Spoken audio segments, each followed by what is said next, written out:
They're just getting acclimated. You know what that means, acclimated?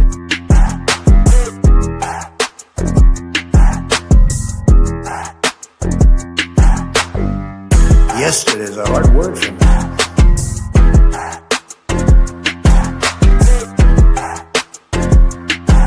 Call them dumps, big massive dumps.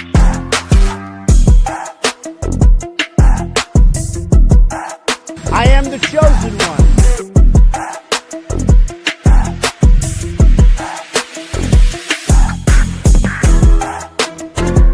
Oh, get those lights off!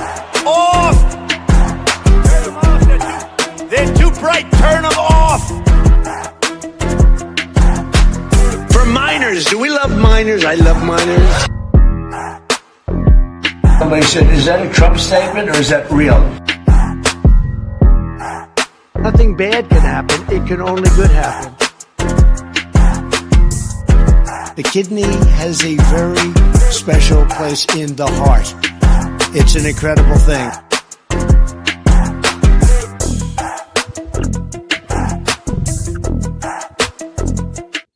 All right, ladies and gentlemen, holy shit, do we have a show for you today. Lots going on, lots happening, lots to talk about. There's something wrong with the world today. I don't know what it is. Well, I do. It's orange and he's in the White House. There's something wrong with that. We're living on the edge, right? We are just fucking living on the edge, ladies and gentlemen. Make sure you hit that like button on the way in. How's everybody doing? You living? You feeling alive today? I hope you are. I hope you're with me. Hit that like I said, subscribe to the channel. We got so much to discuss today. It is crazy. From nationwide protests to worldwide protests. Jake Tapper spoke with Kristi Noem. Tom Homan sat down with Kristen Welker, I want to believe, if I'm not mistaken. So we'll be talking about that, obviously covering the protest as well. We'll be discussing this video everybody's talking about. Well, one of the videos everybody's talking about to kind of show what ICE is capable of. And this is the DoorDash lady. I'm sure you've seen or heard of the video on socials by now, but we'll take a look at that story of the family that pretty much had to quarantine with their DoorDash woman because they were surrounded by ICE outside. Like I said, we got the Jake Tapper and Kristi Noem sit downs. We'll dive into that. We got Trump obviously talking about how he doesn't need international law anymore. And basically his own morality in his own fucking mind is the only thing that can stop him now.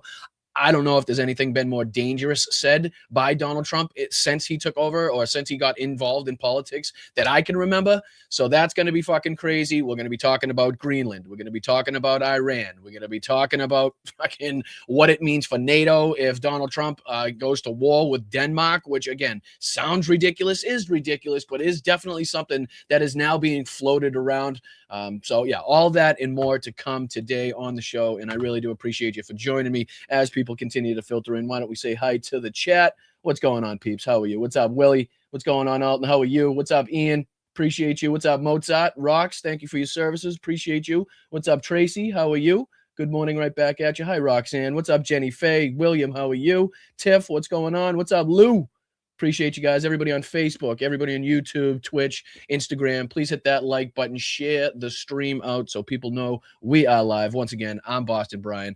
This is Blunt Politics. Let's fucking go. All right, so first things first, we're going to get into all those stories and more, I do promise. But first thing I want to put on the screen for you today is this, because I am very, very excited and very, very proud to be able to announce the first official partnership with the boys over at the 69th Sniffing Brigade, our first Boston Brian campaign to raise money for a truck for the 72nd Separate Mechanized Brigade is now live, and I can't honestly thank you guys enough for supporting the show enough to put me in a position where we are entrusted with the the task of again supporting a military that we here are very passionate about supporting, not only the military but obviously the people of Ukraine. But this is on help.99.co. You can go /patches/Boston Brian if you want to get right to my campaign. We're already over 1,000 euros, already 8 donations over there, 1,000 euros, which is incredible. So thank you to everybody who's already contributed. But this goes from A to Z. I mean, this will tell you from start to finish where the money goes. goes, how it's used, who the people are that receive it. There are videos that go along with it to show you the vehicles being actually handed over. I mean, there are multiple campaigns that you can look at. There are, like I said, the videos here. It talks about what the campaign does, who it helps. This just talks a little bit about the why the NAFO trucks matters, and it talks about how Ukrainian soldiers know the immense value of the NAFO trucks and the buses. These vehicles are carefully selected, produced between 2011 and 2019, ensuring reliability for harsh frontline terrain. Each truck is capable of driving at least 20,000 kilometers or 12,500 miles without major technical issues, making them a lifeline for soldiers in the combat zone. Again, like I said, you can see here already over €1,000 out of the 20,500 euro goal. So yeah, it talks about the goal here. In total, we're looking to raise initially is the 20,500 euro mark, which is equivalent to around $23,900 in order to buy one truck. That's the NAFO truck 3.0. Again, they got videos showing you all of this stuff that you can take a look at, so you can see exactly what you're getting into. This talks about who is getting the aid: the 72nd Separate Mechanized Brigade, the UAV company of a motorized infantry battalion. So you can meet them, talk about them. This is just the wall of people that have already contributed, and a big thank you to them. The patches that are involved. So basically, depending on how much you give, how much you donate, you can receive certain things in return, right? So again, a lot of the people, you may not be able to donate, and that is 100% totally fine. If you could share this out, if you could put this on your social medias, if you could let people know about this and just make people aware, that is just as good to me and just as beneficial to me as you guys putting money into this. So again, it talks about, if you donate more than a certain amount, you can receive a certain amount of patches. If you continue with the amount that you've raised and donated, you can get a flag in a text on the truck when it goes over there. Fuck you, Russia, fuck you, Putin, whatever you want to put on there. I'm sure within means. Don't quote me on that if you could actually put that, but it'd be nice if you could. But you can get your flag on the truck, a message, even if up to 10,000. If anybody is out there and knows some people that have a couple deep pockets and they want to help and to a cause just like this, if you get over 11,620, you get the opportunity to literally join the 69 Sniffing Brigade in the convoy in delivering these trucks, and take it from somebody that has had the opportunity and the benefit and the amazing adventure of delivering trucks firsthand myself in Ukraine to the military, and seeing the looks on their faces and how appreciative they are. It's something that you will never ever in your life forget. I mean, you can also look at how to donate, possible donations, the whole thing. Here's one of the more recent videos. I'm sure you've heard of Anna from Ukraine. She's a very prominent, podcaster, very prominent, what do you want to call it, political social media figure, talking about the war in Ukraine. So, this is about her last delivery. I think she gave something like 25 vehicles, which is unbelievable. I don't even know how much money you'd need to raise there. Obviously, the math could tell you, but we don't have that much time for me to figure it out. But again, this talks about what is NAFO, what is the 69 Sniffing Brigade. If you have any questions whatsoever, this website will answer them for you. And again, if anything on this website doesn't answer the questions for you, please reach out to me via email, on the chat, wherever it may be. But, this is our opportunity here to do, again, some real good where, people in our government are not stepping up, right? So again, to be able to say that we contributed firsthand to making sure that frontline troops had, the mobility, had the ability to not be walking around and caught out by drones, and can be in a safe, relatively safe, fast-moving vehicle that they could have for, as long as they could keep it running. That's something that we could literally lay our head on the pillow at the end of the night and be very fucking proud about. So I'm very happy and proud and honored to be able to be affiliated in any way with the NAFO folks, with the 69 Sniffing Brigade folks, because they have done incredible work. I mean, a lot of people that we've watched here on the show, Artur Rehi, Anna from Ukraine, Preston Stewart, a lot of these people have affiliations, campaigns, and have been doing it for quite some time. So to have our opportunity to join those people in this fight is the honor of a lifetime. It really is. So, and I just want to thank the chat. I want to thank the mods. I want to thank everybody that's contributed to this show for getting us to this point where, we can be looked at as, a serious contributor, somebody where it's worth their time to put this out there because they believe in the chat. They believe in the people that we can reach and the help that we can supply. So again, card and PayPal, Apple, Google Pay, Sofort, Ideal, IBAN, crypto, U.S. tax deductible, ton of different ways. If I get out of the way, you can see just where I was on the how to donate. So again, you can request the patch,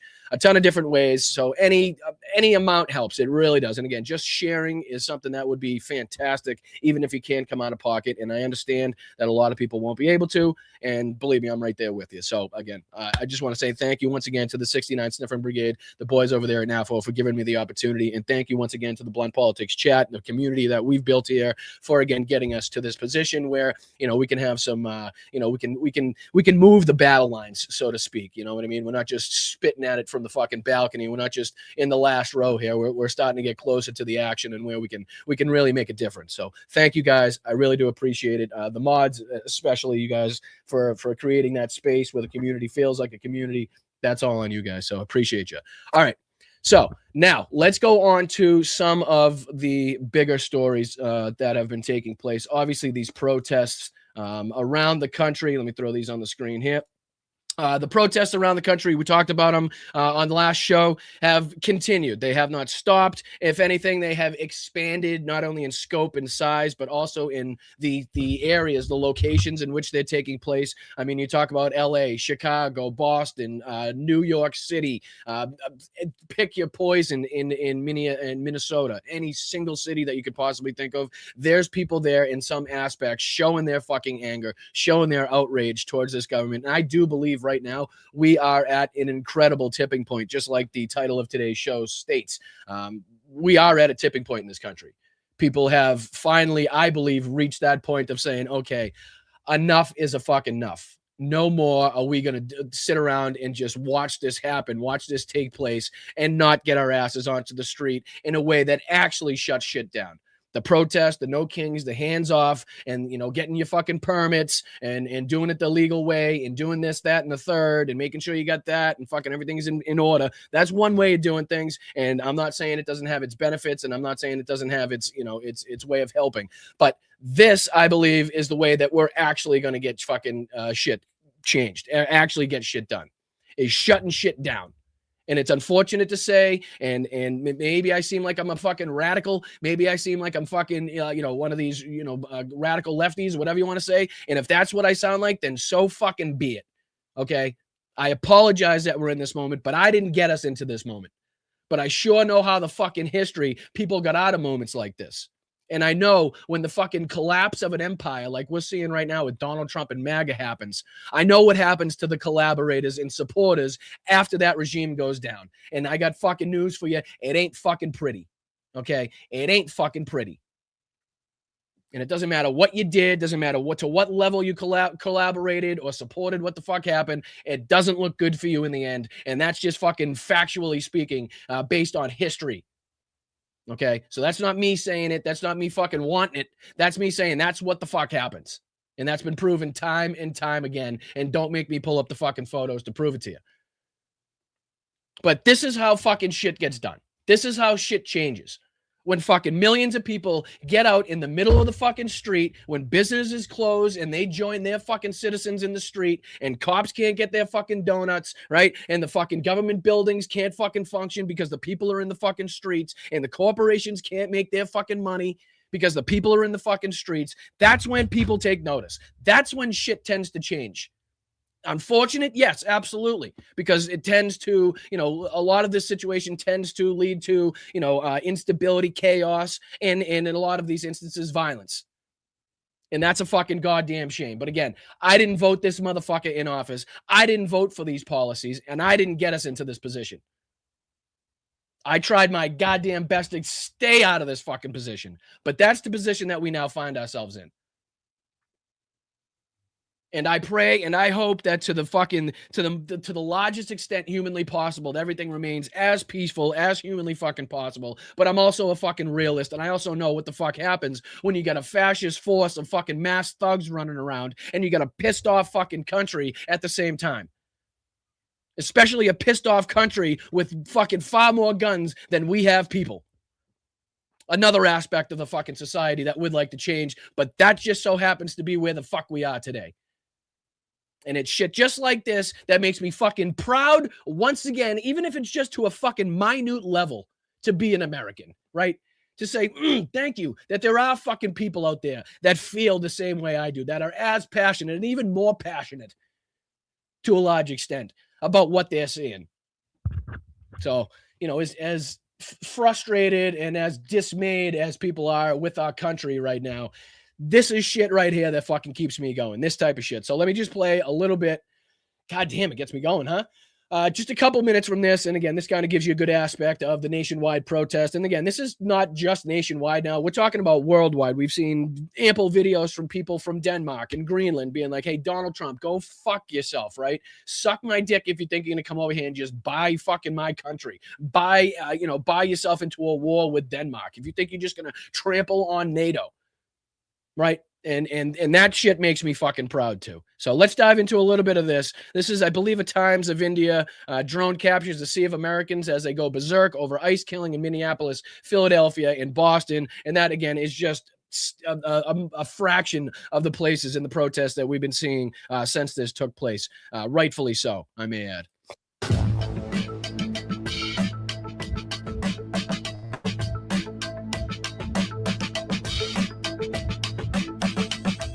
Americans are erupting. Anger is boiling. Streets are igniting.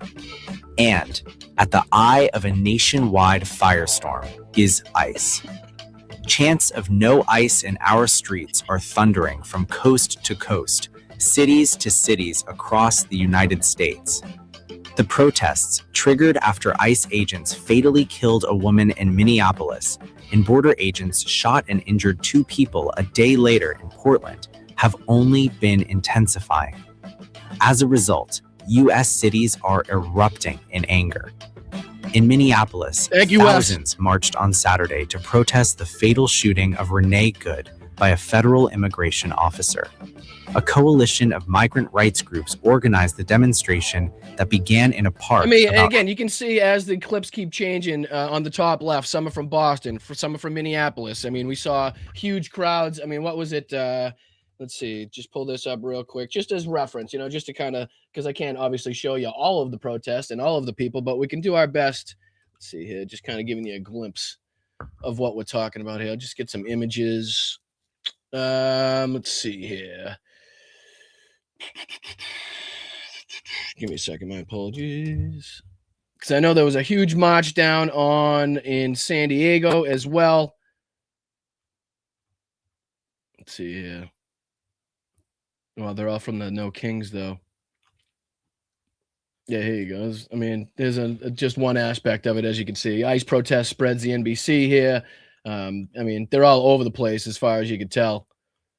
But definitely good to see, and definitely, I think that was one from it. But yeah, again, I don't want to get them all mixed up. I'm sure there's pictures from Kings, No Kings, hands off, and I want to make sure I'm showing the right protest and not misrepresenting it. But you can see here from, I think this is what, 2 days ago. So this is one we could probably safely assume is not an old one as well, right? Yeah, check this out.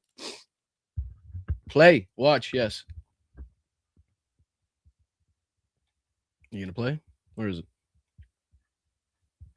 Where is it? There you go. Sound would be great. There you go.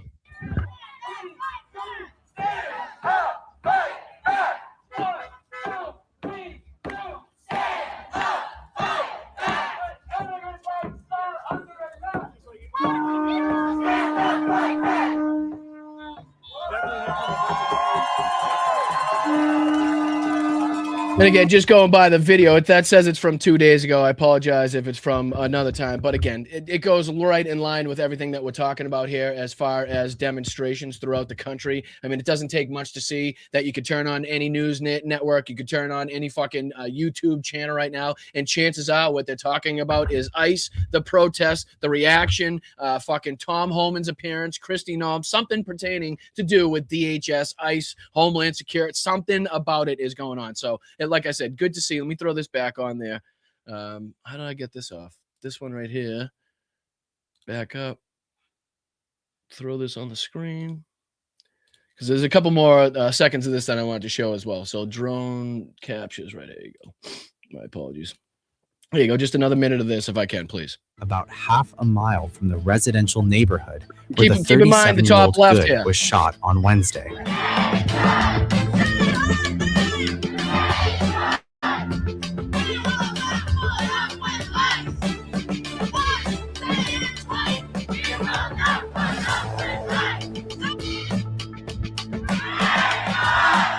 The presence of immigration enforcement in their city. So that's the 10th. That was yesterday. Then the cops spoke here. This is Philadelphia, right? As they continue. What's this one? Yeah, here's more from Philadelphia. Get our legislators Here, I'll go to the big crowd to grow shot. what There's the big Streets crowd in shot. Philadelphia after one federal officer fatally shot a woman in Minneapolis and another shot and wounded two people. No. Renee Nicole Good, not a woman. Not a woman. Renee Nicole Good, a name that absolutely should be on the tips of everybody's tongue. The name that everybody should be remembering. Renee Nicole Good. Renee Nicole Good. That's what I got to say. In Portland, Oregon. A large crowd marched through the streets and gathered outside the federal detention center, holding a sign reading Massachusetts. Hundreds gathered outside the JFK federal building to protest against ICE. The protesters denounced what they describe as abusive and unaccountable enforcement practices. I think we're all gathered here because we're seeing that ICE is not a very serious public agency, not making us safer. People here are protesting the fact that this is a fascistic organization operating outside the scope of the law.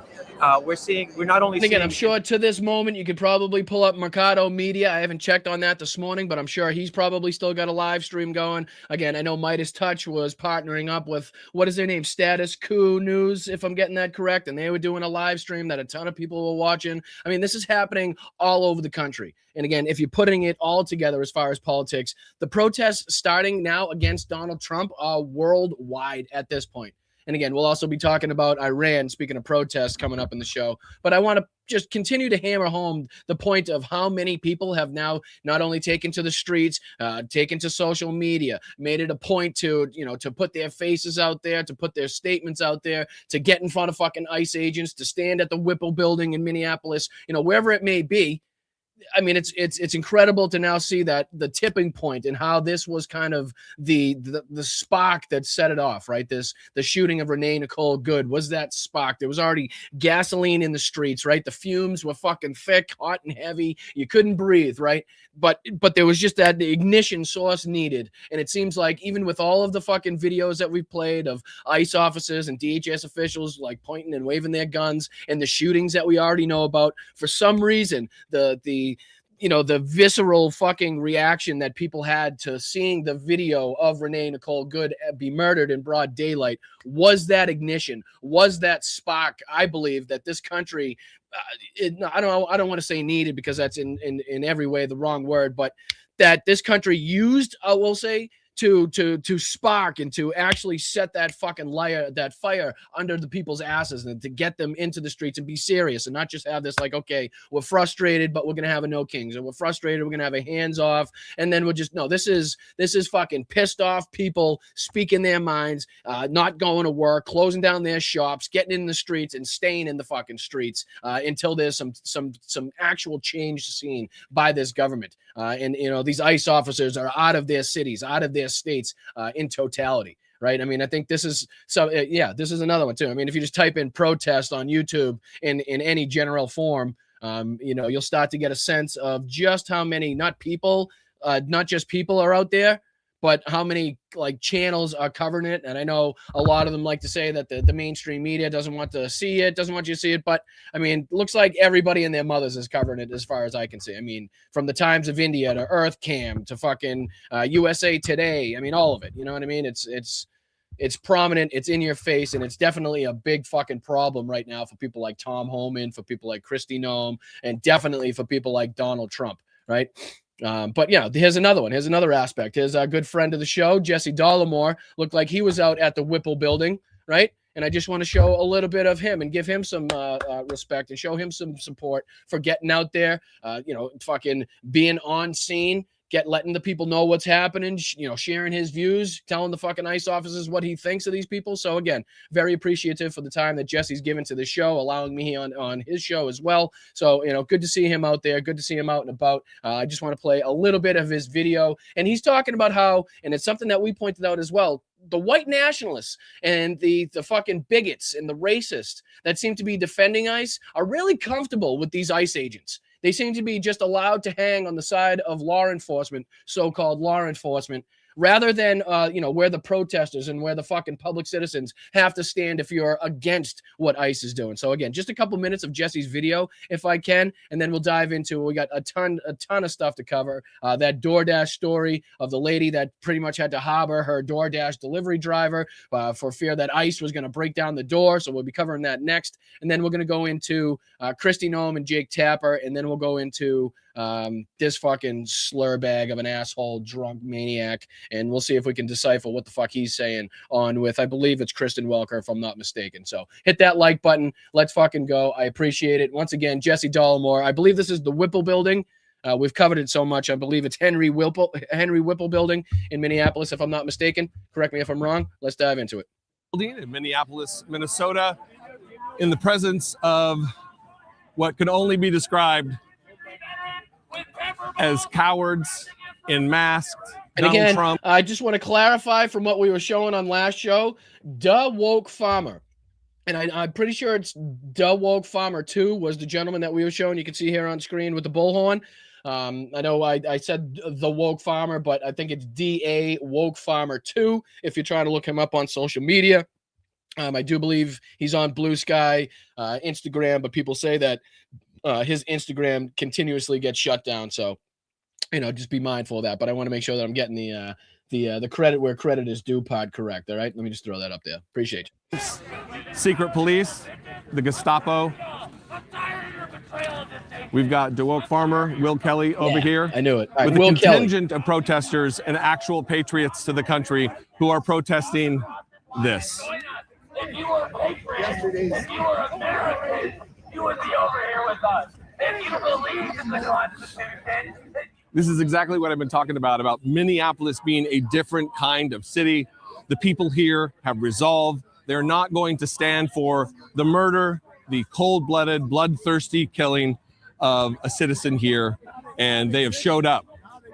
The feds apparently, or the police yesterday came and they tore down all of the barricades. And it's not just here too. I mean, I hope I can reiterate that and impress upon you that it's not just people that have been here daily at the Whipple building. It's people that have been there daily at the site of the shooting. It's people that have been daily at other sites where DHS and ICE are being housed. Excuse me. It's people in New York, Boston, like we've seen, Philadelphia, Chicago, fucking you name it. And people are doing their part right now to a large extent. I'd like to see a lot more people out there. I'd like to see a lot more people frustrated with what's going on and speaking up. But again, what we're seeing right now is a huge fucking change and a huge fucking momentum shift from just about a week, 2 weeks ago. And again, I'm just going to, for the sake of time, because I know we got a lot to cover, I'm just going to fast forward here. I believe there's a part where they start shooting some pepper balls here. And then is it here?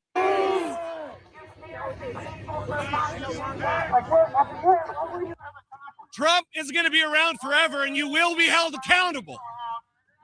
You're criminals. Doing this under the auspices of Trump's authority is not. You will be held accountable.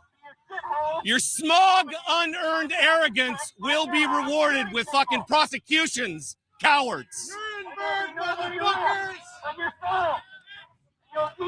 Keep staring, little guy. Fucking weakling. And again, this isn't like, hey, please let her go or please leave that people are saying, right? As you can hear, this isn't the rhetoric that you're hearing from the fucking people protesting. People are fucking angry. People are pissed the fuck off, okay?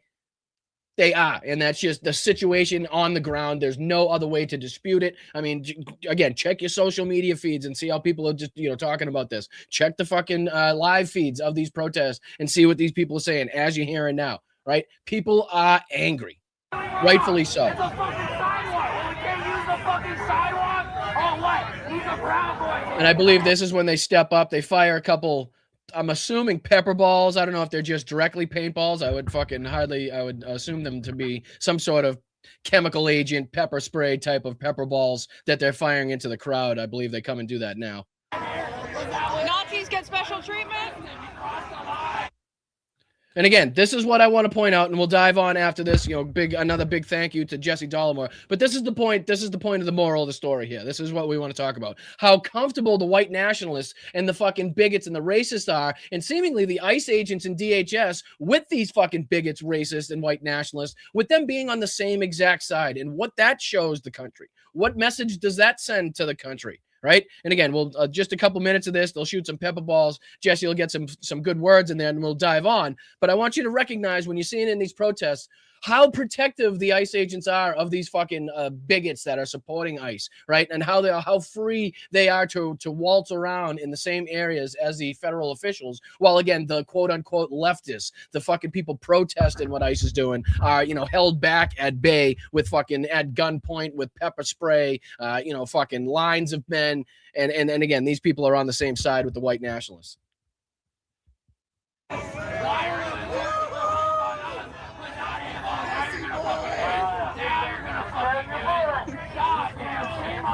Cozy to the Nazi, huh? They're not gonna protect you, bro. There you go. Oh, really? Fuck off, coward!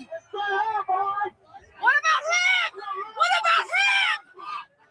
So again, shooting at what they describe as, these crazed liberal protesters, these radical lefties, while again coddling the white nationalists, as you just saw, the racists defending these people in their actions, not shooting at them, no pepper spray at them, coddling them by the fucking tiny little ball sack that hasn't dropped between their legs yet, while again shooting fucking pepper spray and mace into the protesters of Americans that are protesting what they're doing. Okay, but we're not. And we saw this in the last coverage that we talked about when we were looking at Mercado Medias. There was the leprechaun looking motherfucker that looked like he was the Heat Miser's diarrhea from fucking years back, and the other asshole that was rolling around with the I Love ICE flag, right? And they were just freely waltzing around on the other side of the line. No ICE agents telling them to get back. No fucking officials saying, "Hey, get on the other side of the line." I did see one, and just for the sake of reporting, accuracy, for the sake of accurate reporting, I did see an Ojaw clip of where he said that at one point they were made to get into the crowd with the other people and it didn't go well for them, but to a large extent they're being actively accepted by these fucking people, as you can see on the screen. Masked Nazi fucks! Cowards, too ashamed of what you do to show your face, you little bitch! Half-pint bitches! Half-pint little cowards!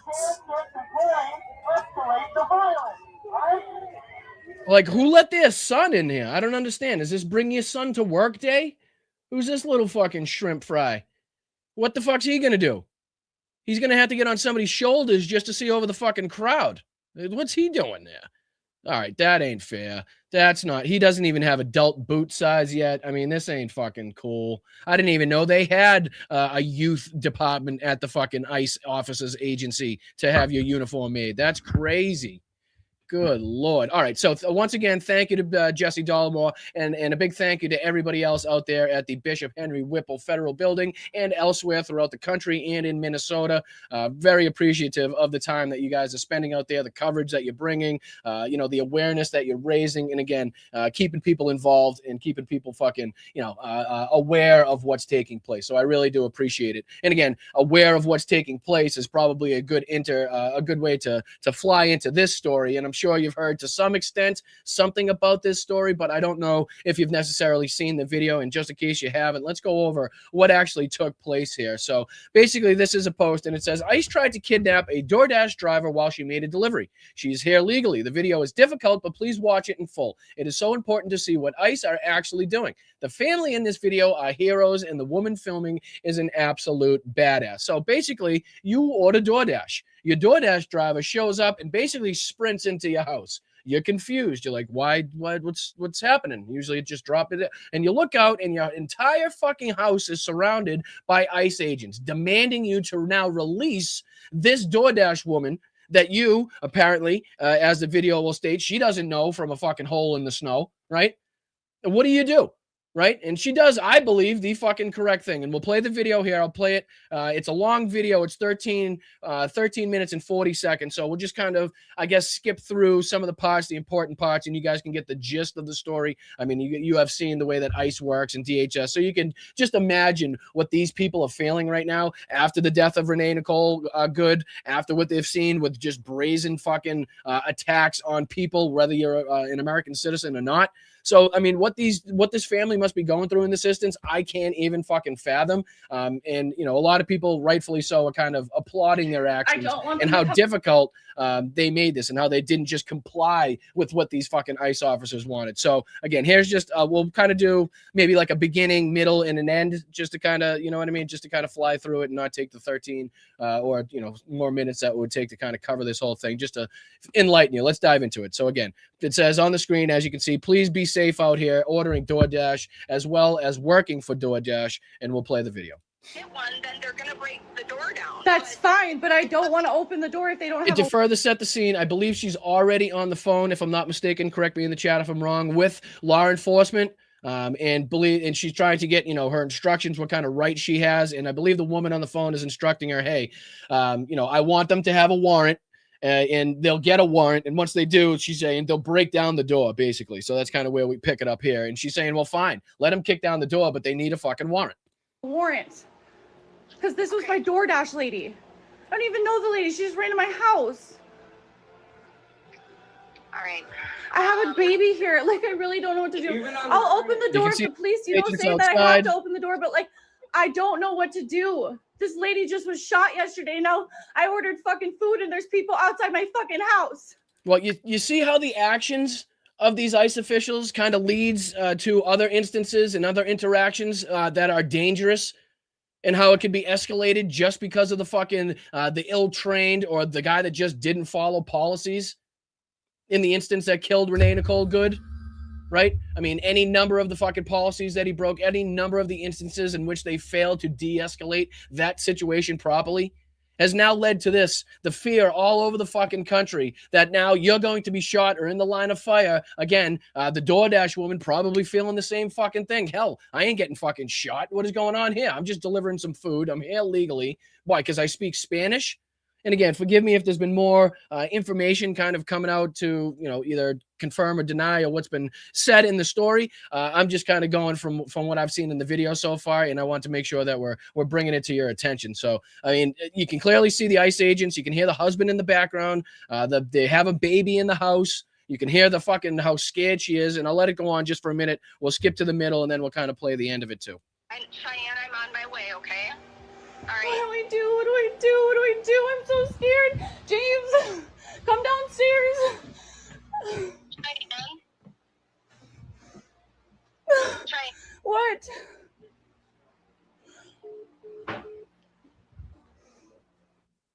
I literally ordered DoorDash, and now there's ICE agents around my house because the lady ran in my house, and I don't know what to do because I don't know. They have no warrant. They have no warrant. They said that they were going to get one. So, all right, we'll skip ahead because I believe at this moment, the DoorDash woman is actually in the lady's basement. So here she kind of... Man, I got my child in here. This shit happened yesterday and nothing happened.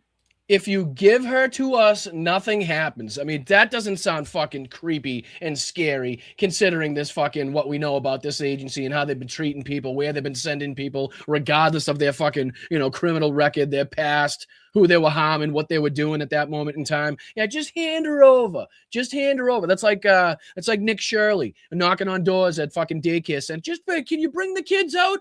Can we come in and see the kid? Yeah, how about no, motherfucker? If we wait, it's gonna get worse. Our SWAT team's gonna come. We have an active warrant for this person. Why do you make it worse? We don't want to deal with nothing with you. Do you have your ID? She said she has her ID on her. Hold on. Okay. If you put your hand off, you take your fucking hand. Stop.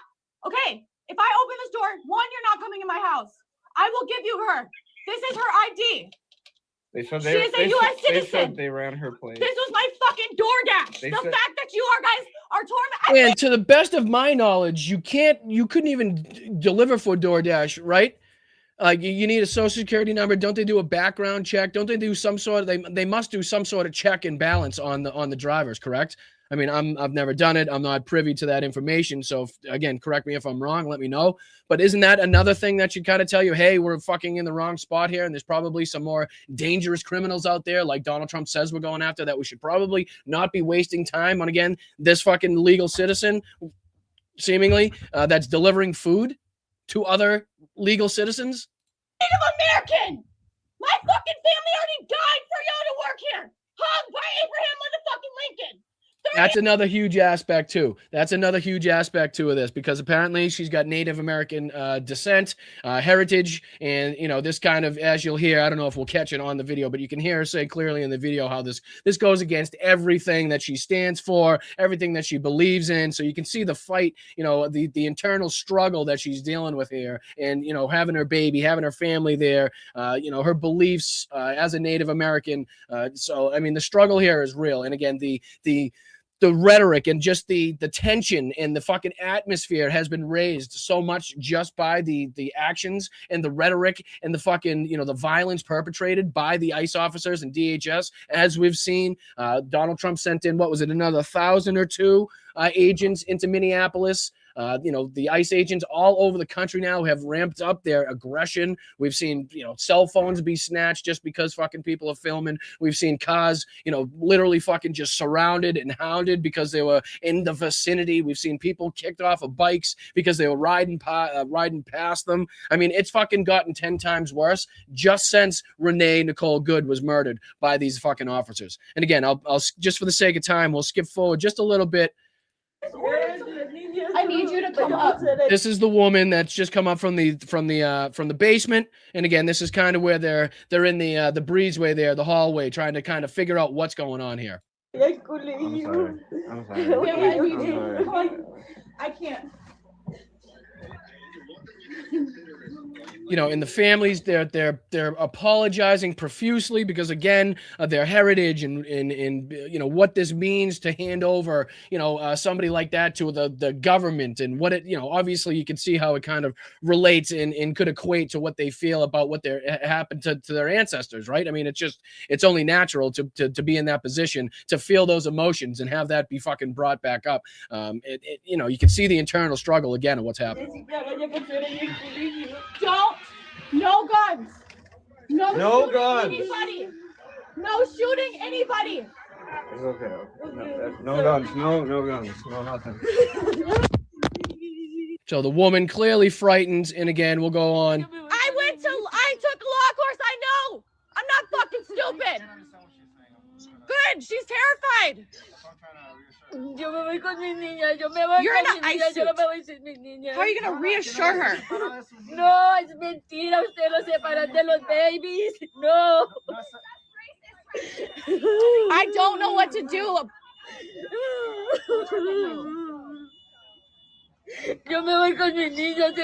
I called the police, but I don't know what to do. She just, it's tough to know what to do in that situation. I mean, I don't blame her for not knowing the right move, the right step. What she wants to do.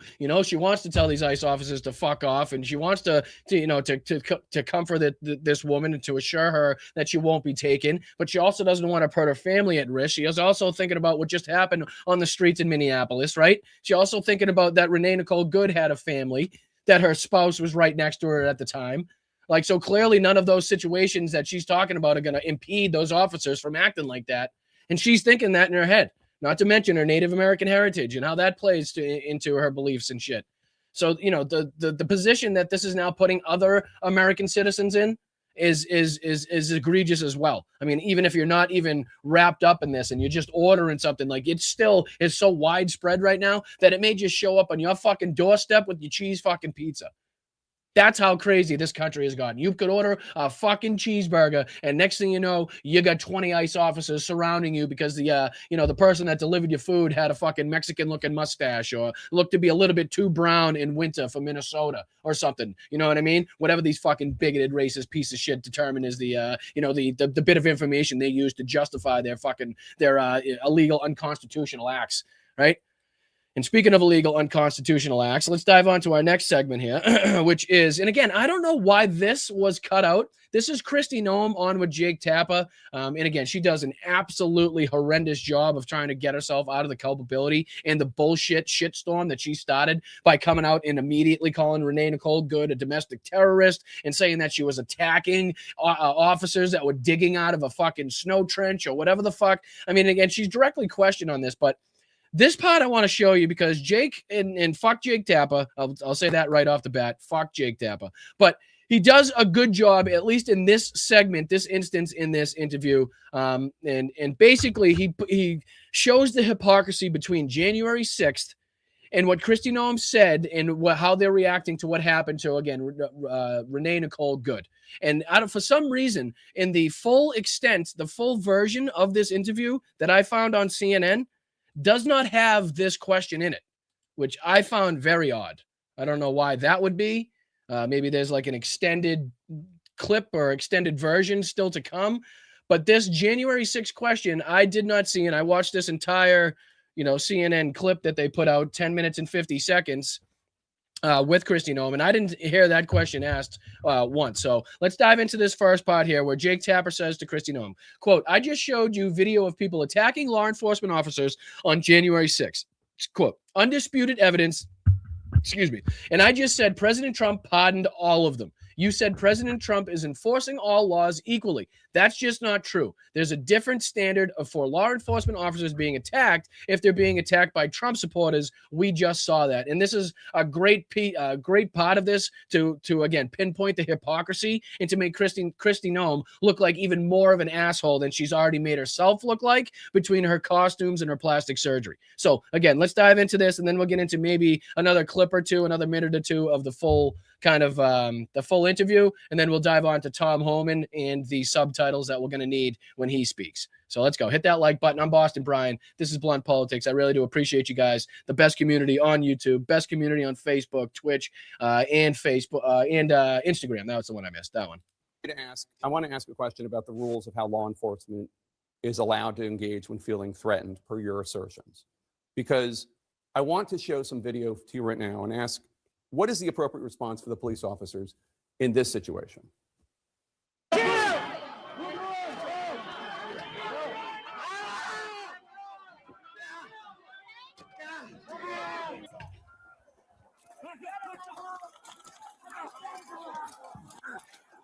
And again, based off of their own fucking rhetoric, based upon their own bullshit stories, she should have no problem saying in this instance that, yes, the Capitol police officers should have made this a massacre. And to her, that's basically her fucking plans, what she thinks, and the way that she's determining what happened in this situation here in Minneapolis. And if you put that same fucking through line to what happened here on January 6th, Kristi Noem should come out and say that every single Capitol police officer there was justified in opening fire on that entire crowd. There's no other way to put it. You can't say that this officer in Minneapolis was justified in what he did, and that these Capitol police officers wouldn't be justified in defending their own lives in the same way. Not only that, but how do you then defend the fact that all of these people got pardoned by Donald Trump? And again, we'll hear her bullshit non-answer in a second. Are law enforcement officers being physically attacked? By this standard, would any of those officers be justified in shooting and killing the people causing them physical harm? Every single situation is going to rely on the situation those officers are on. That they know that when... I'm sorry, what the fuck does that mean? What is can you I know the words, they're English words, and again, if you put them in a certain order, they will make sense, but the order in which you just said them is not a fucking sentence, nor does it answer the question that you had just asked. So what is this lawyer speak bullshit, politician shithead? Being justified in shooting and killing the people causing them physical harm? Would they be justified in shooting these people now causing them physical harm? Direct, simple fucking question. And the answer she gives is... Every single situation is going to rely on the situation those officers are on. That they Every single situation is going to rely on the situation that those officers are on. You get that? Can you run that? Yeah, run that through the machine. Does it come out to English? Anything? Nothing? Okay, no. Didn't think. No. All right, no, that doesn't make any sense, and nor does it answer the question in any way, shape, or form. So again, you're not fooling anybody. You're not smart enough to fool anybody. And I'm sorry you didn't wear your costume today, so you might not be feeling yourself to the point where you can answer these questions with any fucking confidence. But can somebody get her a cowboy hat? We know that when people are putting hands on them, when they are using weapons against them, when they are physically harming them, that they have the authority to arrest those individuals. Well, they have the authority to arrest them, but I mean, what's the fucking point again if Donald Trump's just going to come and pardon them? I mean, do you not understand where Jake's going with this? Do you not understand the hypocrisy that he's trying to draw out here? Right? And he's trying to, again, pinpoint that, again, you're talking about how justified the fucking actions of the officers would be.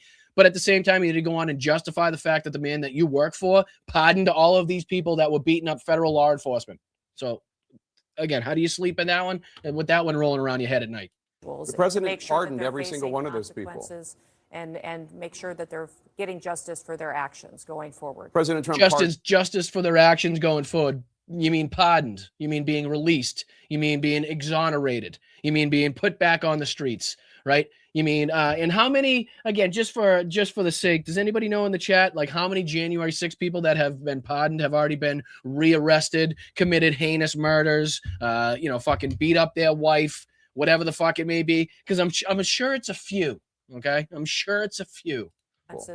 And make sure that they're getting justice for their actions going forward. President Trump pardoned every single one of those people. And every single one of these investigations comes in the full context of the situation on the ground. And that's, I mean, do these words, are they making sense to you in the context of what's going on here?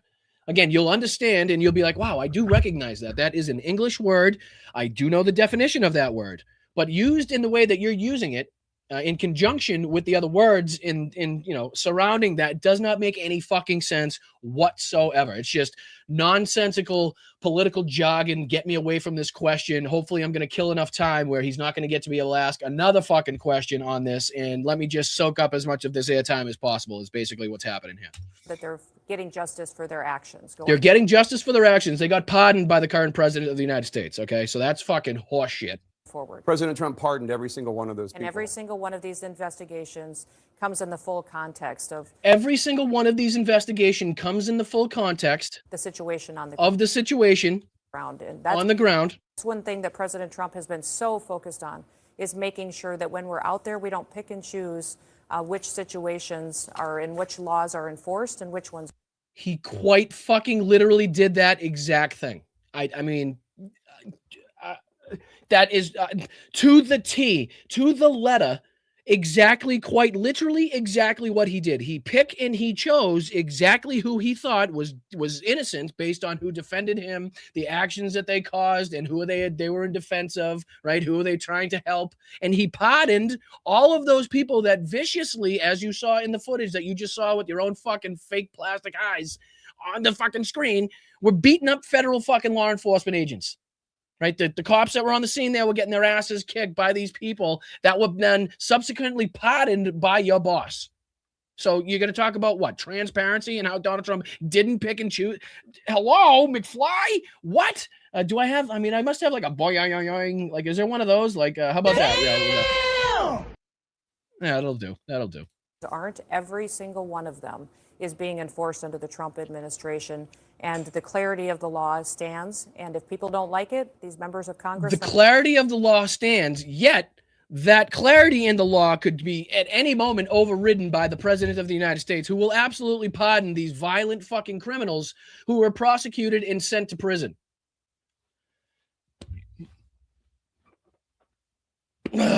Elected officials should go change the law. I just showed you video of people attacking law enforcement officers. Undisputed proof, undisputed evidence. And I just said President Trump pardoned all of them. And you said that President Trump is enforcing all the laws equally. It's just not true. There's a different standard for law enforcement officials. Now, how about that's fucking insane, Jake? How about you actually tell it like it is? I know you're trying to tiptoe, and he does a lot of this in the interview. You know, he does a lot of stipulating. He does a lot of, okay, I understand this, and, you know, we feel for this person, just to kind of coddle up a little bit. He doesn't want to be called out by the Trump administration at all. God for fucking bid, right? But how about you tell it like it is? You seeing that footage, Christy, you dumb bitch, after you shot your dog in the fucking face, you've been playing fucking cosplay makeup Halloween since you got in there, and you've done every fucking plastic surgery, but, you know, otherwise to try to get out of doing your fucking goddamn work. The footage that you just saw on the screen, those people beating up fucking cops, beating up fucking law enforcement agents, those people were pardoned by Donald Trump. So can you tell me how he didn't pick and choose? Can you tell me how he didn't fucking, again, the rule of law and somehow is going to hold firm, and that the American people could count on it? Because you can't. You just fucking can't. Being attacked if they're being attacked by Trump supporters. We just saw that. This individual and these instances and these investigations all have to be taken and done correctly in context of every situation that is happening on the ground. What does that sentence mean? What does that mean? What? What does that mean? One more time. Okay. This individual and these instances and these this individual in these instances investigations all and these investigations have to be taken and done correctly. All have to be taken and done correctly, even though we're not currently sharing information with the people on the ground that could actively assist in this investigation, right? So check that. We're going to do it by ourselves, and we're going to actively intimidate any law enforcement on the ground that doesn't have the same viewpoint that we do. But yeah, about this active and ongoing fair, free investigations. Go ahead. Continue. This is just nonsensical bullshit. In context of every situation that is happening in the context of every situation that is individually happening now on the ground, where investigatory work has been and shall be done in a way, in the manner consistent with the actions of DHS also, and hereby swear to uphold the Constitution, all enemies, foreign and whatever you call that, inside. Domestic abuse. No. So domesticism. That one. Yeah, that one. Ground.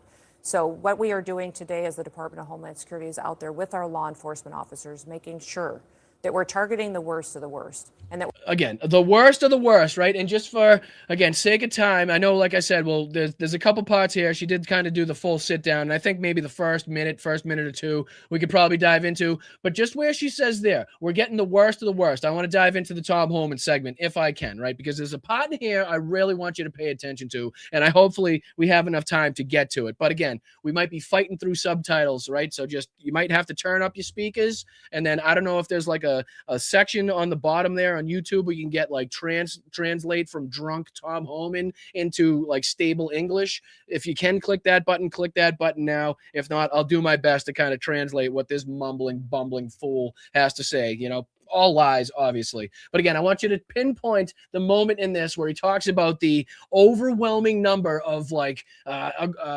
egregious criminals, like sick people that they've caught. I want you to listen to the number he says. And again, this is Tom Homan on with Kristen Welker, if I'm not mistaken, on NBC News. Meet the Press. Hit that like button. I'm Boston Brian. Thank you so much for joining me. We're calling out the bullshit where the bullshit lies. We're standing up for the fucking people of America, and I'm very proud right now to see the people that are out in the streets showing their fucking support for not only Renee Nicole Good, but for the rest of the people that have been abused and harmed and sent away by these fucking Gestapo fascist masked piece of shit. Okay. So again, Tom Homan, speaking of pieces of shit, let's roll.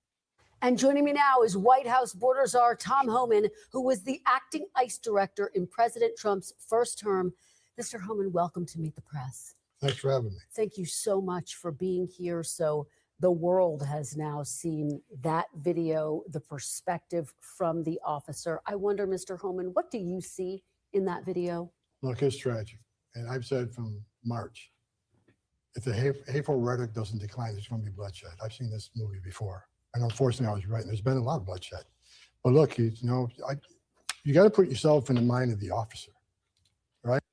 You really, guys, you got to put yourself in the mind of the officer. You got to put your mind in the self of the officer. The self and the mind of the officer. Both of those things can be true, but you got to just seriously tone down the rhetoric. You're in a city where there's protests, interference, impediment, like these two ladies were doing before this incident occurred. You're in a city where law enforcement. Does that justify the use of deadly force, Tom? Again, just real quick. Kristen, can you cut in at that moment in time, please? Or are you going to let him keep going? Response is sporadic at best. You got threats up over 1,300%. Actual assault on ICE officers. Sounds like excuses to me. Sounds like a bunch of fucking excuses that have been really in play for quite some time because you've been saying it for quite some time. And that does not justify in this action the escalation, the immediate escalation of the fucking scene. And not only that, but the unjustified deadly use of force. Not only that, but the not allowing and not going over and conducting right away medical aid, not rendering medical attention to to Renee at the moment in time where she crashed her vehicle, which was the most fucking important time to do that, and instead denied others on the scene from actively rendering medical aid to, per the policy of the DOJ as we read. I believe it's 1-16.000, and somewhere in there you'll be able to find that. You got a woman behind the wheel of a 4,000-pound vehicle, revving her engine, going towards you. Revving her engine, huh? Was she on the drag strip, you done son of a bitch? Huh? Is that what was going on? Or was she already in motion backwards and trying to get the fuck out of the scene before your dumbass agent put himself in front of the fucking vehicle like he's not supposed to? But like in past investigations, sure, let me pull this up because yes, we do our due diligence here, and I'm glad to see that other people have been talking about this as well. But this is something funny that we should probably talk about because an independent report by the Police Executive Research Forum in 2013 and 2014 found that U.S. Customs and Border Patrol agents had a practice of intentionally placing themselves in the path of moving vehicles to create a justification for using deadly force. And I know that's 2013 and 14, you'll say, Bri, that's definitely not today, but what's not to say that the person that was, I believe, got into this agency in 2016 or 2017, so not long after this, right? What's to say he wasn't friendly with some of the people that had this fucking policy in place and used this in many ways to justify, discharging their weapon like a badass like they want to, right? What's not to say that this hasn't crept back into practice now that fucking ICE has been unleashed all over the country and that protests have sparked up and people that are following ICE has fucking ramped up. What's not to say that this is now to get them out of that fucking, prosecution? Possibly, excuse me. I mean, and how long on Blunt Politics have I been telling you guys to hashtag film and follow ICE? Since this fucking shit kicked off, I have been saying thank you, and to anybody that can, film and follow these motherfuckers wherever they go. And thanks to people that have been doing that, we have received all the footage that we can now compile and put together an accurate assessment of how these people are now being treated, the actions, the tactics, and the policies that are being failed to be recognized and used, that are putting American citizens directly in harm's way, that are putting American citizens in the line of fucking deportation when they're being held up for fucking weeks on end. They're being ripped out of their homes, jobs, right? Even if their day is disrupted, that's too fucking much. That's too fucking much. So since that has started, I said hashtag film and follow these motherfuckers. And thanks to you fine people on the streets, we have the evidence, and it continues to this day. And it's the only reason that we now know, and that the fucking outrage is so high about the murder of Renee Nicole fucking Good. Excuse me, my apologies. A lot I'm thinking about right now. That's the reason that we see it, because it's on film. So many people were there filming it, fucking putting it on camera. We could see the angles. We could tell what the situation was, when it fucking kicked off, how they escalated. Because people are on scene, protesting, following, legal observers. And I thank each and every one of you. I really do. I really fucking do. And I want to make a point to fucking say that. All right, let me throw this back on the screen for you guys and we'll get into it. I really believe this officer, in his mind, thought his life was in danger, which allows him to use lethal force. Now, I'll say this.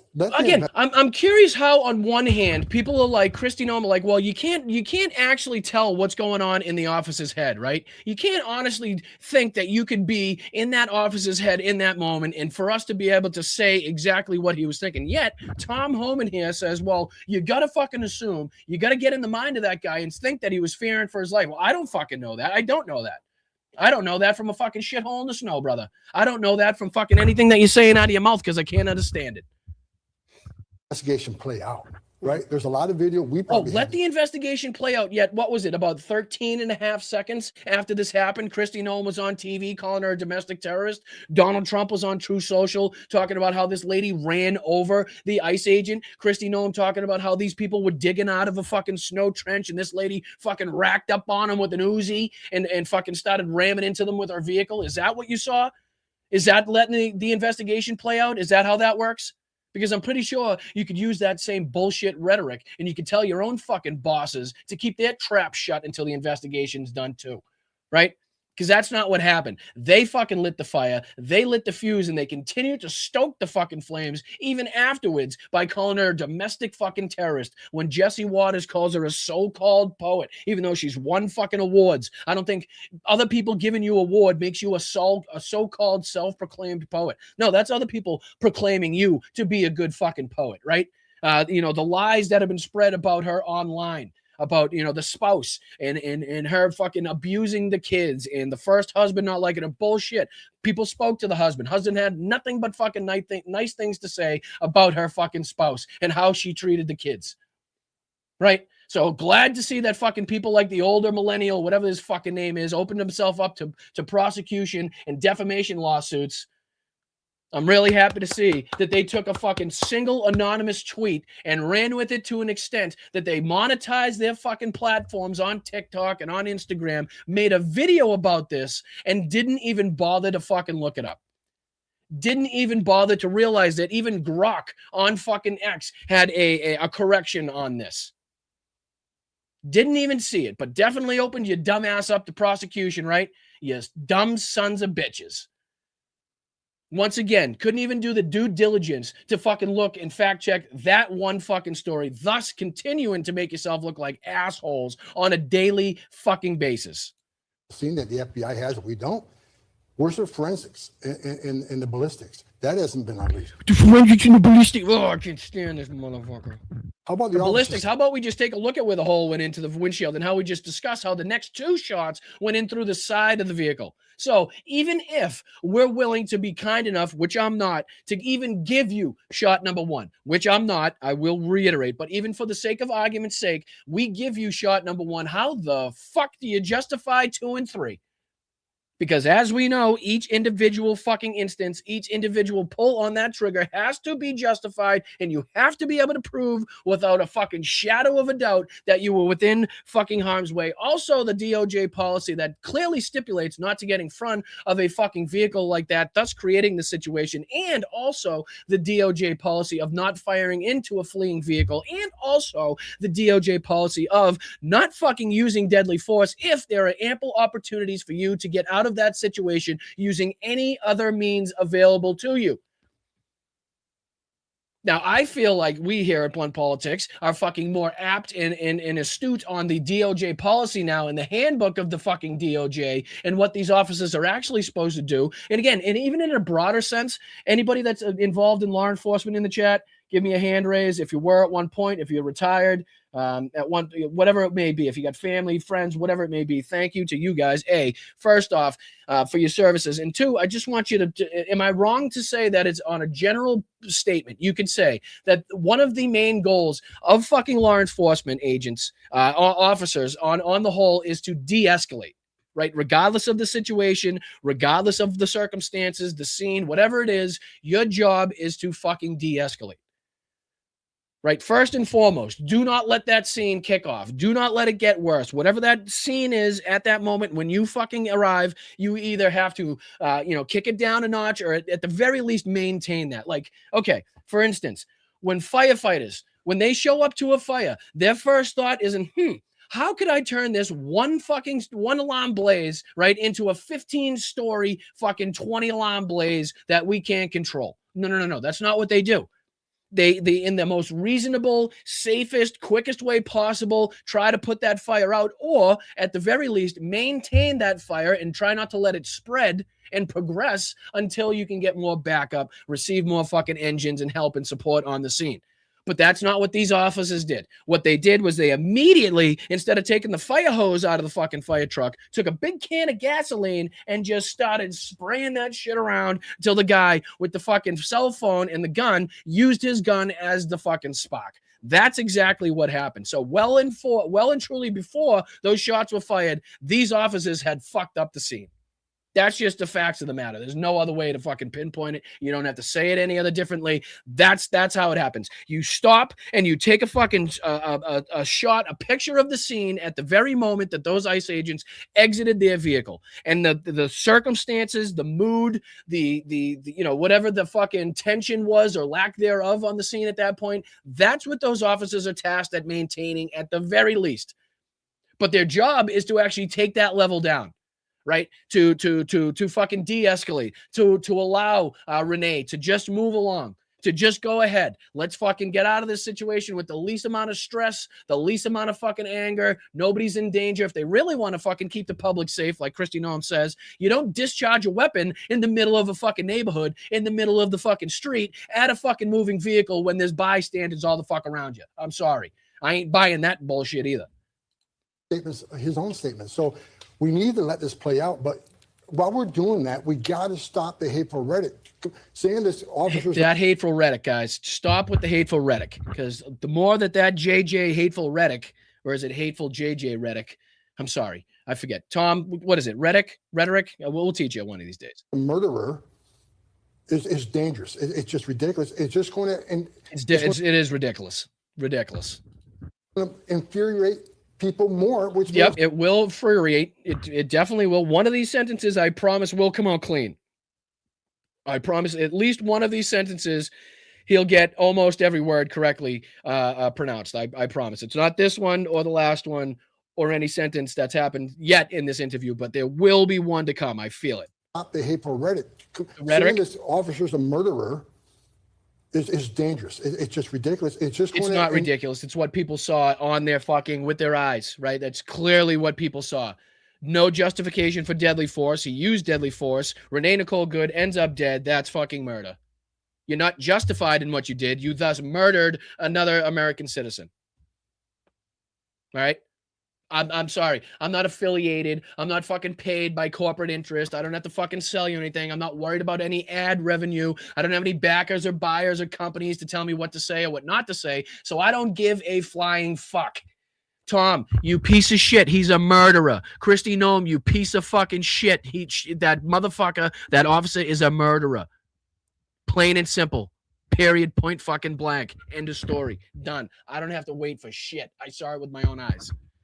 It's going to infuriate people more, which means there's going to be more incidents like this because the hateful rhetoric is not only continuing, now it's tripled down and doubled down. Mr. Homan, let me ask you, because you have yet again here today said you want the investigation to play out. This is something you said in the immediate aftermath of this shooting. Homeland Security Secretary Kristi Noem called this a, quote, act of domestic terrorism. President Trump said Renee Good, quote, violently, willfully, and viciously ran over the ICE officer. How can the public trust the investigation when there has already been this judgment passed down by the president and some of his top officials? Well, how about, Kristen, first off, you make it really fucking clear to your viewers and your watchers that may not be as fucking, up to speed and up to date with what's taking place, that everything that you just mentioned that Kristi Noem said and everything that you just mentioned that Donald Trump said was fucking complete and total horse shit. How about, can we establish that? And then you can go on and ask your fucking questions. But can you establish to the people that are watching, which again is your job to educate. That's why you're there. Not just to have this like ridiculous fucking 15 minutes with Tom Homan and go your separate ways. The point is to question him, to educate people, to get the facts out of the people. Or if he's not going to tell you the facts, he's going to lie to you, to call him out on the bullshit. I can't stand this, like the interview for interview's sake. And like, these are the questions. But again, if you don't answer, it's fine. We'll go on to the next one type of fucking journalism. Look, we've all seen the video. And again, no one knows what's in that officer's mind. You don't, I don't. Oh, that's funny, because earlier in this same interview, you told us that you definitely know what's going through this fucking officer's mind and that he feared for his life. That's funny. Where are we? We're at 224, right? Where did he say? Officer, I wonder, Mr. Homan, what do you see in that video? Look, it's tragic. And I've said from March, if the hateful rhetoric doesn't decline, there's going to be bloodshed. I've seen this movie before.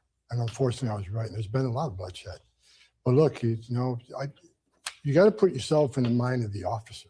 You got to put yourself in the mind of the officer. Okay, that's Tom Homan 37 seconds into this interview. Let's go to 2:24 into the interview. 2:24 into the interview, Tom Homan says this. This was mine. You don't, I don't. Ready? And By the president and some of This his is what he top says. officials. look, we've all seen the video. And again, no one knows what's in that officer's mind. You don't. You got to put yourself in the mind of the officer because he feared for his life. 2 minutes fucking later, nobody knows what that officer's thinking. It's impossible to tell what's going through that officer's mind. How could you possibly even think of doing something like that? That's just utterly ridiculous. 2 minutes. 2 minutes apart. 2 fucking minutes apart in the same goddamn interview. No one does. But we're gonna let the investigation play out. But bottom line is, why are we even there? Why are we in Minneapolis? Great question. Great question. Nobody wants you there. Nobody fucking wants you there. The governor sure don't fucking want you there. I can't believe he just said that. Why are we even there? Good question. Great fucking question. To harass, to intimidate, to be bigoted, to be racist, to get the American people pissed off at you. I don't know. To serve the fucking purpose and the free will of the current president of the United States. To use and act as like a fucking private security force? I don't know. Great question, brother. Because everybody in the country right now is continuously asking themselves the same thing. Why the fuck are you there? Minneapolis. Because it's a sanctuary city, a sanctuary state. Bill Maloogian from Fox News just brought a list of like 18 people. I don't even know what he just said. I would love to critique it. I would love to criticize it. I would love to call it out.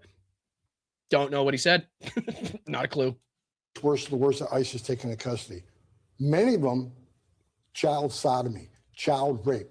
Okay, guess what? I missed it, but listen to the number he says here, because listen to how he's trying to say that they're doing this great and fabulous job. Of the numbers that we know of American citizens that have been rounded up, the American citizens that have been shot, the people that have been deported to fucking CCOT without criminal records, listen to the number that he now brags about these like overwhelming fucking really bad people that he caught. Listen to this. Fox News just brought a list of like 18 people. Dangerous. 18. I'm sorry, 18 people?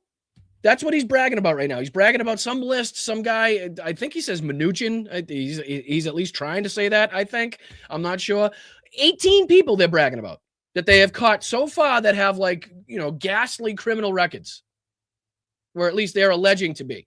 18. 18. A sanctuary state. Bill Maloogian from Fox News just brought a list of like 18 people. Dangerous, worse the worst that ICE is taken into custody. Not 1,800. Not 18,000. Not 80. Not 800. 18. 18 people he's now bragging about. Like, look at all the work that we've done, all the people we've shot, all the people we've run over, all the people we've tortured, all the people we've fucking deported. 18.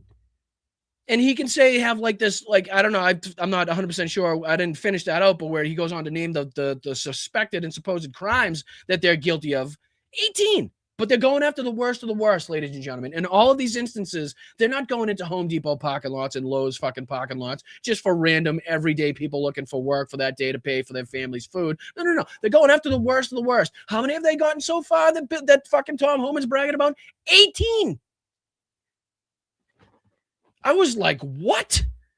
Like, did he forget the 1,000? Like, at least lie about it. At least pull a Donald Trump and fucking add 25 extra zeros onto that to make it seem substantial. 18. 18. Many of them, child sodomy, child rape. He says. So not even all of the 18 are known for these egregious crimes. ICE is out looking for dangerous people. It's not okay to 18. How can I get that across? Like, wasn't it like 400 Americans alone that have been rounded up? How do I pull up that article? Where was that article I saw? It was like 400 Americans, ICE. Maybe that'll pull it up. There's something like that. Large immigration customs for race such as late 2025. Let's see. Hundreds of rally. Police detain protesters in detention. Anti-ICE protesters into third day. There's a lot going on with these protests, so it's going to be hard to pull up this. But I know we did pull up an article here on Blunt Politics. You could probably type it in onto like the search bar on the show. and it'll tell you basically the number of Americans that have been wrapped up in some way, shape, or form in these arrests, have been detained, if not, straight up deported. I forget who the article was by, but let's see here. What's this one say? Just give me one shot. If this isn't it, we'll hop back in, or I won't waste your time. Let's see here. Unlawful. No, that's not either. No, I'll find it. But I mean, just in comparison, the number of fucking American people rounded up compared to the number of like really bad, horrible, dangerous criminals that he's now bragging about is like, it's not even comparable. It's not even comparable. It's fucking, it's totally fucking out of whack. Impede and interfere with an officer. Would it be okay if a citizen impeded and interfered with a U.S. Marshal arresting a fugitive? No. Is it okay if they stood in before? This is going to bug me now. Does anybody remember? I don't expect you to, but does anybody remember what article that was? What outlet that was? You'd think there'd be more Americans. I'll just do maybe detained is the word. Give me a second. Now it's bugging me. Let's see here. I'll just do by ICE. I hate when I can't remember it. Twin Cities, 4 members of Oglala Sioux tribe detained. 5 Native Americans detained by ICE during ongoing raids in Minneapolis. ICE detains and holds 4 Native Americans. But that's all recent, you know what I mean? So it's always tough to filter through the recent news here. Inside an ICE detention camp, it can hold 2,500 immigrants in the facility. Since reopening, it's come under intense criticism. I think that was Alcatraz. I'll find it. I'll let this play just so I don't want to continue to waste your time, and I'll see if I can look for it behind the scenes. I'm looking for one specific article because it gave good information and like counting of, again, how many people have been wrapped up. All right, let's dive back into this. My apologies. FBI when they're going to arrest a terrorist? No. These are targeted enforcement operations. They're arresting bad people. And it's illegal. Let's remember, what she did was a crime. It's illegal to interfere and impede with ICE law enforcement officers. That's why we're there. I'm sorry, but I was looking for that in the back. Let me just play out one more time. What did he just call what she did? Call what she did a crime there? Let's see. It's they're arresting bad people, and it's illegal. Let's remember, what she did was a crime. It's illegal to interfere and impede with ICE law enforcement officers. And again, are we going to reference the moment in time that's clearly caught on video in which she's trying to turn her vehicle, where she's clearly waving on the ICE officers to pass in front of her vehicle, in which you can see from another clear angle 2 distinct ICE vehicles actually do pass before this other vehicle decides to say, no, we don't like the fact that she's just kind of trying to let us pass right now. We're going to act because we're big, bad, fucking tough guys. And that led to the death of, again, Renee Nicole Good. So again, this obfuscation, this bullshit of, okay, let's put ourselves in his shoes. Let's think about what he was thinking and how scared he must be. And then 2 minutes later being like, well, we have no idea what he was thinking. You can't possibly put yourself in his shoes or even contemplate what he was thinking in his brain. It's like, oh, well, didn't you just 2 minutes? All right. Anyway, lots to cover, lots to go on to. We'll jump onto this. I'm sure there'll be more coming out of that, again, for the sake of time and how much we have to cover. Unfortunately, we can't sit through. I'm sure you're not too upset that we can't sit through and suffer through a whole Tom Homan interview.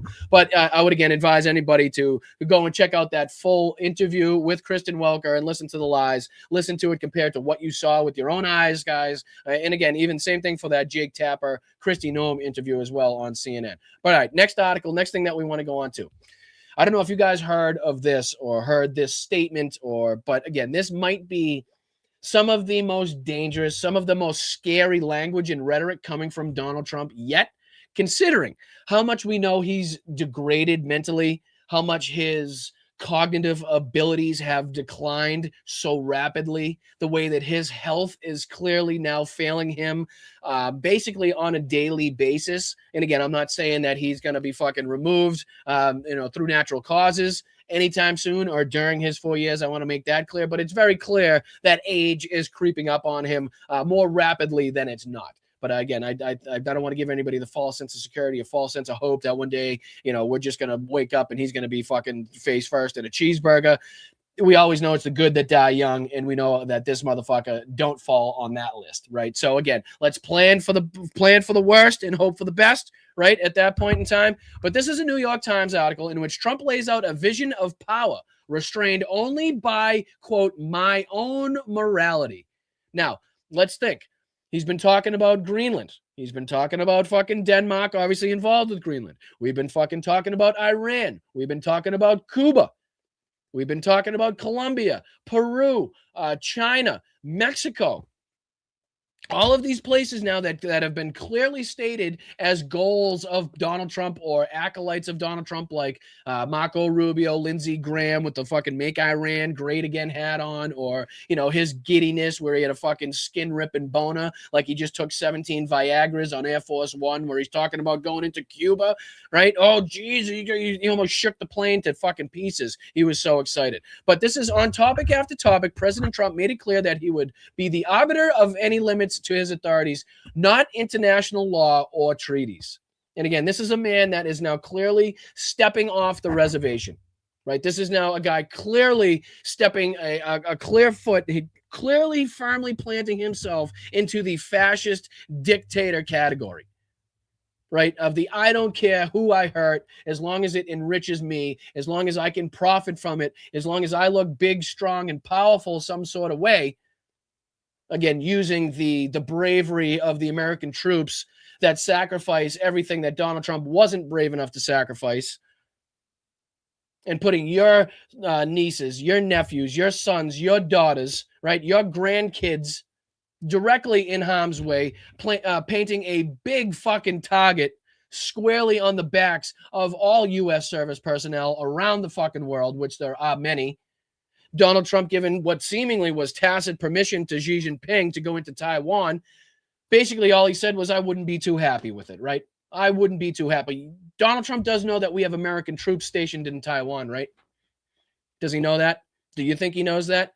You think kind of giving permission, going into Venezuela, giving Xi Jinping an excuse, giving Vladimir Putin an excuse, you think that's going to help and benefit the troops, the U.S. troops stationed in Taiwan, if he allows them to go in there, and all Donald Trump's going to do is say it would make him upset? But again, look at this article here, and we don't have to dive into this whole thing. It's basically just this first paragraph that I want to take a look at, right? Read this. So check this out, and I'll blow this up on the screen just a little bit so you can follow along a little easier. How's that? A little bit easier to read. And all right, this is by David Sanger, Tyler Pager, Katie Rogers, and Zolan Kano Youngs, where credit is due. And this is saying, okay, President Trump declared on Wednesday evening that his own power as a commander-in-chief is only constrained by his own morality, which we know he has none. Very dangerous statement, brushing aside international law and other checks on his ability to use military might to strike, invade, or coerce nations around the world. Right. So asking in a wide-ranging interview, the New York Times, if there were any limits on his global powers, Mr. Trump said, quote, yeah, there is only one thing, my own morality, my own mind. It is the only thing that can stop me. He says, quote, I do not need international law. I'm not looking to hurt people. Again, this is the guy that is just responsible for at least 100 deaths in Venezuela, going in and kidnapping Maduro and his wife. But says he's not looking to hurt people, but is actively killing people, not only inside of the United States, but clearly outside of the United States as well. When pressed further about whether or not his administration needed to abide by international law, Mr. Trump said, I do, but he made it clear that he would be the arbiter of when such constraints applied to the United States. It depends what your definition of international law is, he says.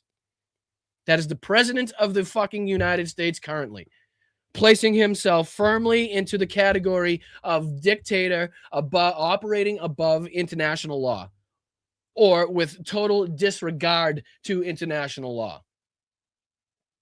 Act either in invading, striking, or coercing nations into doing exactly as the fucking United States, not even the United States, as Donald Trump and his administration want them to do. There's no other way to put this into any other terms. That's it. When somebody says, I'm not looking to hurt anybody after they're, again, responsible for at least 100 deaths in a recent action in Venezuela, not to mention the egregious crimes and deaths taking place in our own country based upon the policies of this administration. When somebody says that, you know they're out in fucking left field. Right? You know, they're not based in reality, and that is just them saying, hey, guess what? I don't give a fuck anymore. I don't care what the international law states. I'm going to fucking totally disregard any of the people that do die as a result of my actions. That doesn't matter as long as it benefits the United States. As long as I can come out of this with some fucking oil, or, Jared Kushner can profit from this, or Don Jr. can profit from this somehow. It's okay with me. It's all worth it, right? And again, let me show you. I don't know if you guys saw this, but this was pretty apt as well. I posted this on my Blue Sky. This was a cover by I don't know what publication it was now. Let me see if I can pull it up really quick. I'm forgetting what yeah, here it is right here. Share this tab instead. So this is Objective. That's what it was. And forgive me, I'm forgetting what nation it came from. Correct me. Let me know in the chat if anybody knows. I do forget. My apologies at what nation this came from. But this is Objective. I believe it's a magazine cover, if I'm not mistaken. And clearly with Donald Trump accurately representing somebody else that we know from past, and that is oil on Donald Trump's mustache area that you see in there. And I called him Oil Dolph Hitler, as you can see in the caption. But again, this is how people around the world are now looking at him, talking about him.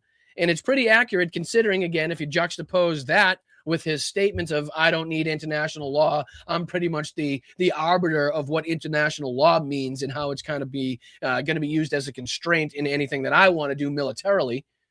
That's him operating above international law with no checks and balances, using the United States military exactly how he's using DHS and ICE right now as his private security force, as his private fucking military to go and enact these things that he wants to see enacted around the world.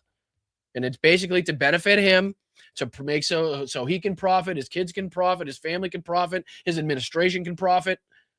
Everybody can profit but you and me in this. And again, as we've repeatedly said here on Blunt Politics and talked about, these oil executives don't seem to be following Donald Trump to Venezuela anytime soon. And seemingly the only victory that he can tout at this moment in time, based on the coercion, based on the pressure pushed on Venezuela, was the 50 to 60 million barrels of oil that he seized. Other than that, it seems like we have pretty much the same Maduro regime minus Maduro, right? And the same people saying the same things and the same problems based on the oil executives not seeing a future in Venezuela for oil production anyway, considering the, again, technologically advanced assets they have in Canada that they've already previously invested in. And it would be a direct competition, basically, with their product and coming from Canada. Why would they go down and invest and having to invest billions and trillions of dollars into the infrastructure only to do, even if they do that, to have it possibly stolen back again by the Venezuelan people, when it does get up and running, when it is making tons of money, as we've seen happen in the past before. But again, yes, as you're looking on your screen, in case you're just joining us, this is Donald Trump, and let me highlight the main part here. Quote, I do not need international law. And then he says, I'm not looking to hurt people, which he's already clearly done, which is, again, what dictators do. They don't acknowledge the plight of the people they're killing. They remove themselves from the reality. That's why Hitler had his chalets, right? That's why he went to the Berghof. That's why he liked to fucking the Obersalzberg, right? That's why he had his bunkers and his fucking places all over the, whether it's Poland or, Czechoslovakia, wherever it may have been. He liked to be secluded and removed from what was taking place unless he absolutely fucking had to be. So he didn't have to see, the actions. He didn't have to see the fucking ramifications of what he was putting forth. Same thing here. I'm just going to not acknowledge the 100 or so, 100 plus people that were murdered, including, grandmothers, Maduro's security team, civilians and military fucking people alike in Venezuela. Not to mention the deaths that took place in the bombing of Iran, the bombings of Syria that continue to take place. I mean, you name it. It may not be talked about, but it's happening still.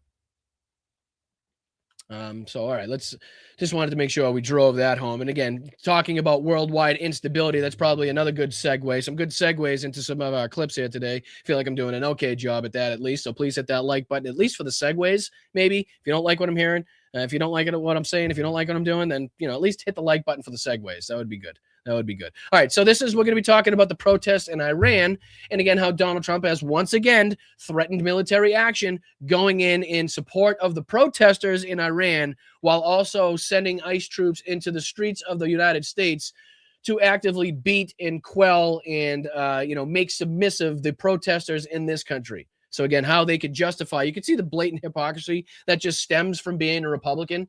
You just cannot have a coherent thought. You cannot have coherent principles and coherent beliefs.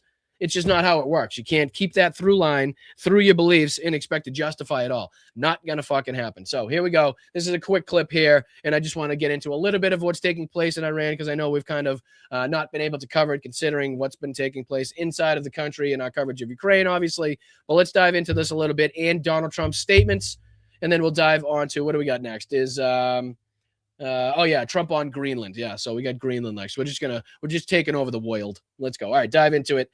Hit that like button. I'm Boston Bryant. This is Blunt Politics. I really do appreciate you joining me. Let's go.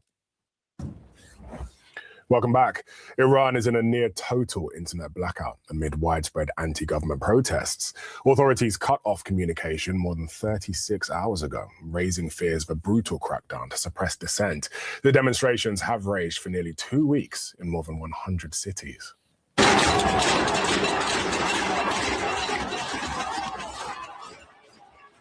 You are seeing footage there from the capital, Tehran, where some protesters chanted, "Long live the Shah." They called for an end to the Islamic Republic and the return of the Shah's exiled son. Meanwhile, US President Donald Trump issued another stark warning, threatening to hit Iran, quote, where it hurts, if it uses violence against protesters. Iran's supreme leader has said Trump should focus. Now, can we just for a second, just for even a split second, acknowledge the fucking blatant hypocrisy in that? Anybody want to just take a shot, throw it out there at how that's just blatantly hypocritical, at how he's going to be talking about violence being used against protesters in Iran by not talking about and not bringing up and not discussing the fucking ongoing protest happening in our own country because of the violence against protesters in the United States? Is that not? How do you just? You don't even know? Nothing? Not a word? Okay. Just curious. Just curious. On, quote, his own country. For more on what's taking place. I'm going to go just, again, for the sake of time, let's go into where they actually show Donald Trump's comments on this, just in case you haven't seen it. All protesters were killed. Let's listen to what he has said just recently. I just hope the protesters in Iran are going to be safe because it's a very dangerous place right now. And again, I tell the Iranian leaders, you better not start shooting because we'll start shooting too. Not only that, but there's been, I think they just reported 45. I think it's been over like 110 at this point as far as protesters that have been killed. I think that's the ongoing number, probably even maybe higher at this point, considering the stake and the ongoing nature of the protests that have been happening. But that was one of Donald Trump's comments. Let me see. Maybe his next ones were on Greenland because he talks about Iran in that way and how he's going to go into Iran now, again, while not discussing what's happening in our own country with violence against protesters. But he's also talking about Greenland. But I'll let her go on and kind of discuss his comments there and what this might mean, and then we'll dump into the next one. Now, we know that there have been dozens of people killed at this point. The figures we have are from the Norway-based Iran Human Rights NGO. They say at least 45 killed, 8 children among that number, and hundreds are injured, they say, along with about 2,000 or more that have been arrested. By what can be confirmed at this point. Like I said, there's no doubt that it's going to continue to rise, Josh. As Josh says in the chat here, 100, I'm hearing thousands. But again, what you can only go by what's being confirmed by these organizations on the ground at the time, but also being accurate in your reporting and saying that, that is undoubtedly to rise, like we've said here. But I don't want to give, just blatantly overfed kind of accountings and reports of numbers if we haven't, again, heard them been reported by, accurate and what do you want to call it? People that you can trust, corporations that you can trust, people that you can trust on the ground there. CNN cannot independently verify these numbers, but this is similar to what we are hearing from a number of rights groups inside the country. It does appear as though the protests have momentum. The fact that they are being held in every single province across Iran at this point.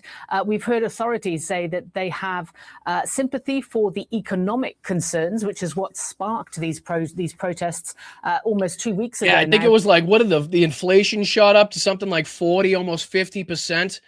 And I think this actually started with the shopkeepers. A lot of the times, as it does, I think the shopkeepers kind of were fed up, not only at the inflation rate, but I'm sure at a lot of other aspects as well. And this has just kind of kicked off and progressed in a way that, again, has been taking place for a number of weeks now, involving, a number of dead people. But again, Donald Trump in this moment in time going and talking about, interjecting, right? And talking about helping the protesters of Iran, as egregious as that is, and as horrendous as the scenes are, and as much as we feel for the protesters that have been killed, and as much as we support the protesters against the regime, again, it's not Donald Trump's place to go in there and just start shooting down regimes. Again, considering what's taking place in our own country at the same time. Right. And again, another great segue, not even just in our country and talking about Iran, but here he is talking about Greenland, as we've heard recently, above and beyond Cuba, above and beyond a multitude of other places, the war with the cartels in Mexico. I mean, this is just rhetoric now where Donald Trump's saying he doesn't have to worry about international law. That should scare the fucking bejeebas out of some people. It really should, considering how dangerous he's been and how fucking crazy he's gotten. That would fucking, I think, would be right to kind of sit back and what is that pin? What the fuck is that thing? Is that him? Or is that Charlie Kirk? Is that him? Does he have a pin of himself? You're shitting me. You are fucking shitting me. Are you? Oh my good Lord. And I rest my case. We'll see you on the next show. That's about all we got here on Black Politics. Wow, holy shit, he's tapped. Yep, that's the guy now that says he doesn't need to follow international law. All right, quick clip here about whether or not Trump on Greenland, and he talks about basically he's going to do something to Greenland, whether Greenland and Denmark likes it or not. And that's basically the gist of this, and then we'll head on to our next one. Policy question. How much money are you thinking of giving people in Greenland to get them on board with a possible U.S. I'm not talking about money for Greenland yet. I might talk about that. But right now, we are going to do something on Greenland, whether they like it or not. Can you guys, I know this isn't the important bits, and believe me, forgive me for this part, but check out this part right here of his hair and how it like flares out every time it catches on the back of his fucking jacket. It's so disturbing. Watch this. It's almost like his scalp like is like moving away. Watch this. But right now,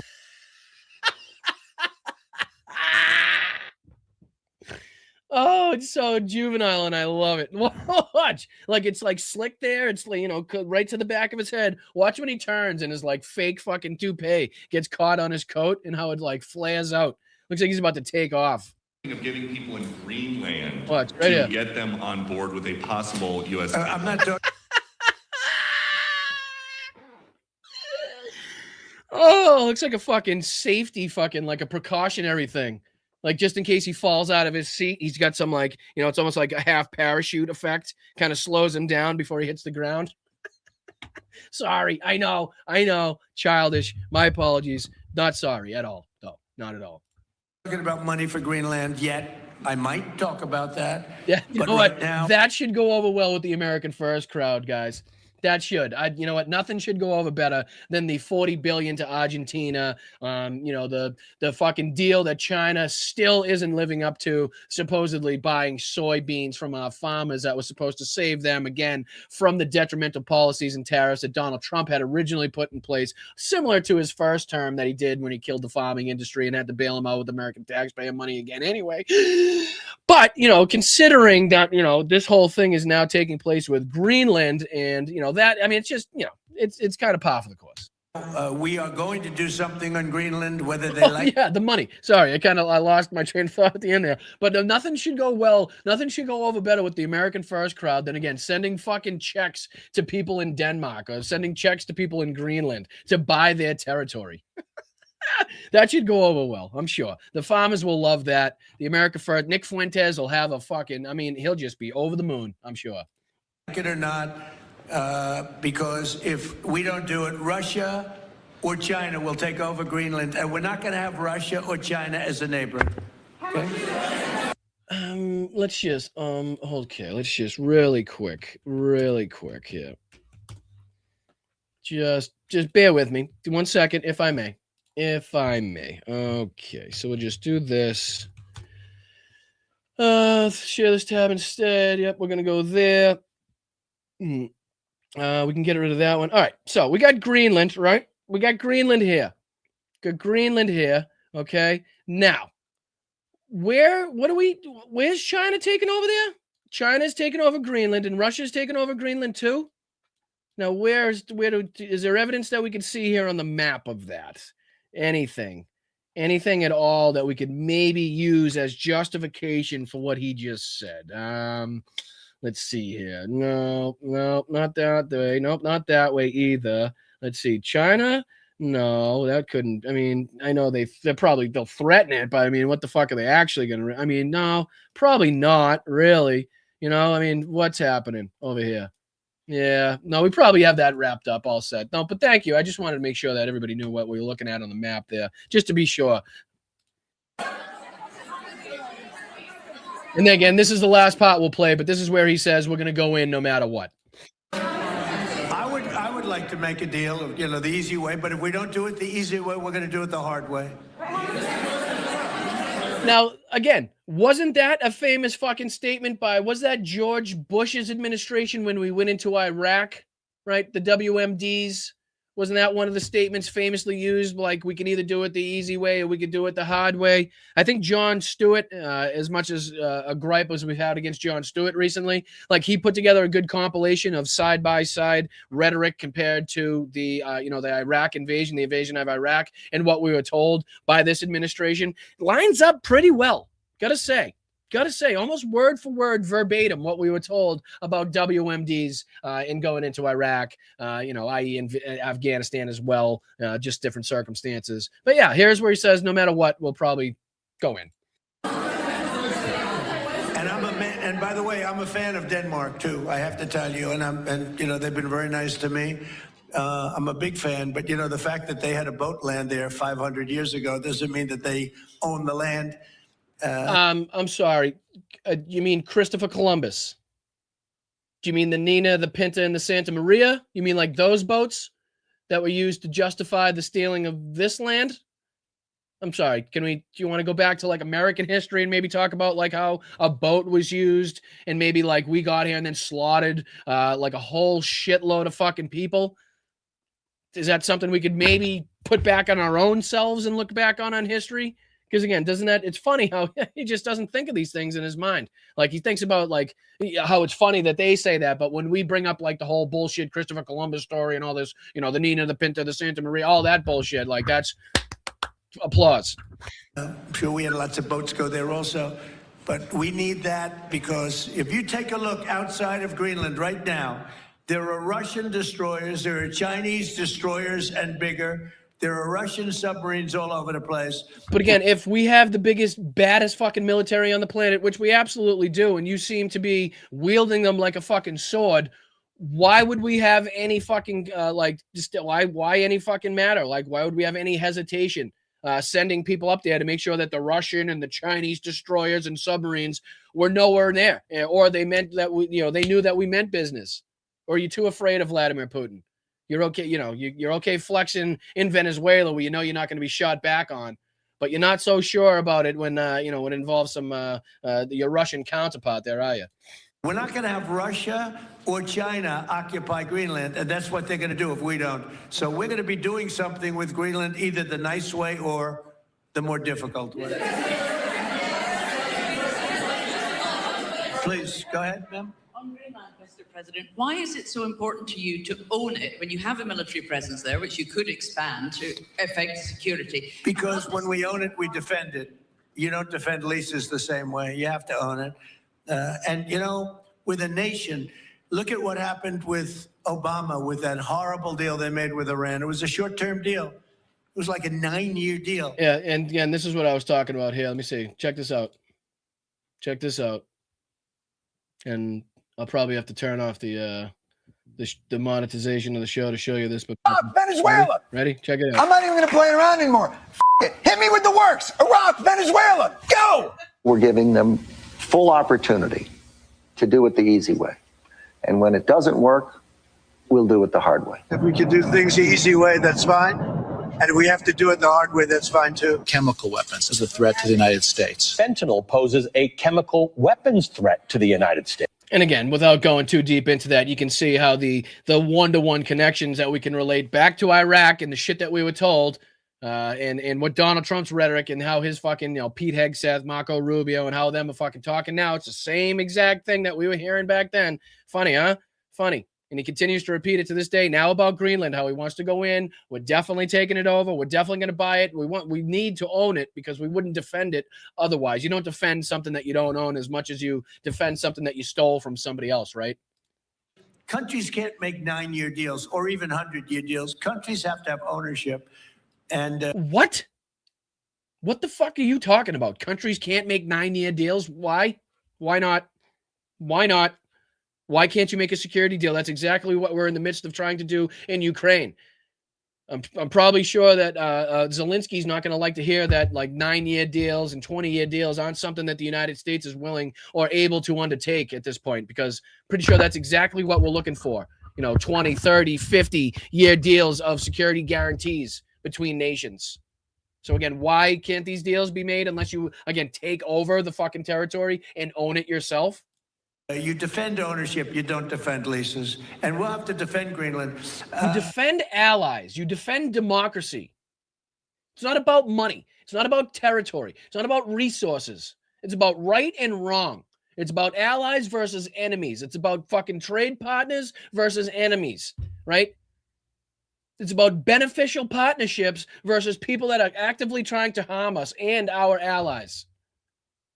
Has nothing to do with your fucking personal prestige or who owns it or who's living there or what boat got there first. It's completely fucking irrelevant. Completely fucking irrelevant. The basis is to uphold and defend democracy. The basis is to be the arsenal of democracy, right? To make sure that we understand and make sure that other people understand that if you fuck around, right, at some point, you're going to have to mess with the United States. And if you're killing people unjustly, you're killing people illegally, if you're committing war crimes, if you're fucking undertaking invasions to, steal natural resources, you're going to have to fucking pay the piper. Sorry. That's how it works.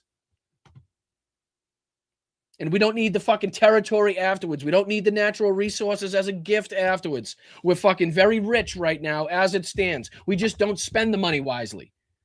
We are still the richest nation that this fucking planet has ever seen in its fucking history right now, at this moment, this second. So it's not about how much we have. It's not about needing more. It's about spending the money that we do make appropriately and not in trillion-dollar defense budgets, right? Not in fucking giving tax breaks to the fucking richest people in this country, but by giving affordable, free healthcare so that they can extend their fucking lives. Free schools so that people can get educated. On and on and on. Housing. Everything. Making shit more fucking affordable in this country.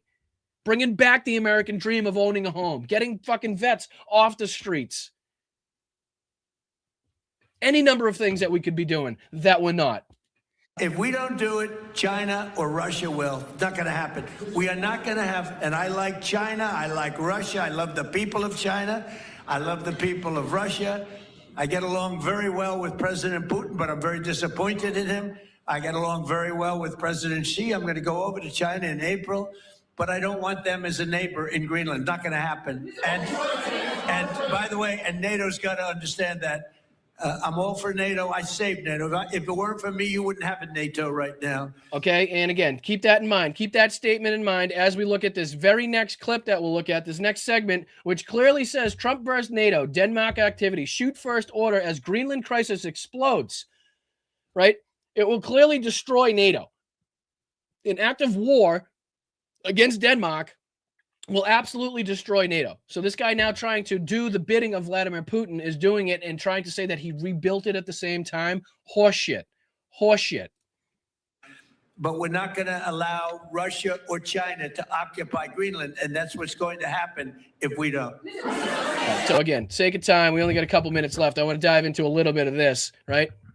dive into a little bit of this. Let me throw this on your screen. This is a Times Now World video. Let me just throw this on for the sake of time. And again, this is talking about the implications of what would take place. And again, how a standing shoot first order is still in place if U.S. decides to fuck around. And I think they might find it a little bit more difficult. I think they might find the resistance a little better than they found in Caracas.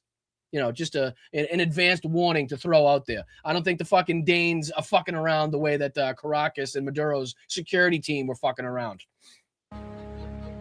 Check it out.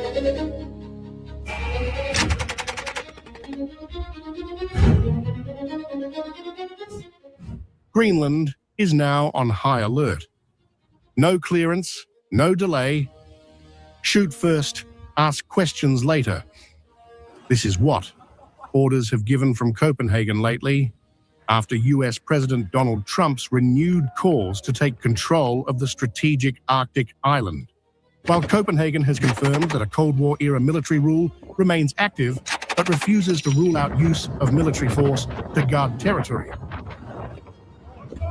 According to Danish newspaper Berlingske, the Defense Ministry confirmed that a 1952 rule of engagement requires soldiers to immediately counterattack invading forces without awaiting orders, even if war has not been formally declared.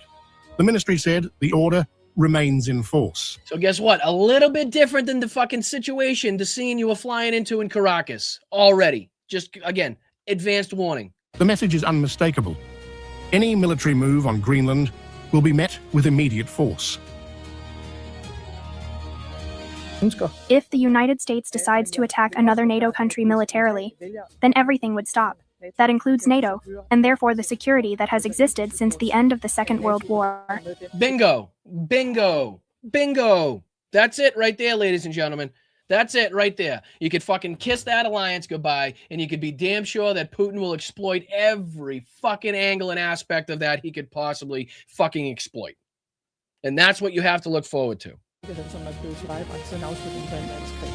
Trump's rhetoric has now pushed the issue from political speculation into a direct NATO crisis.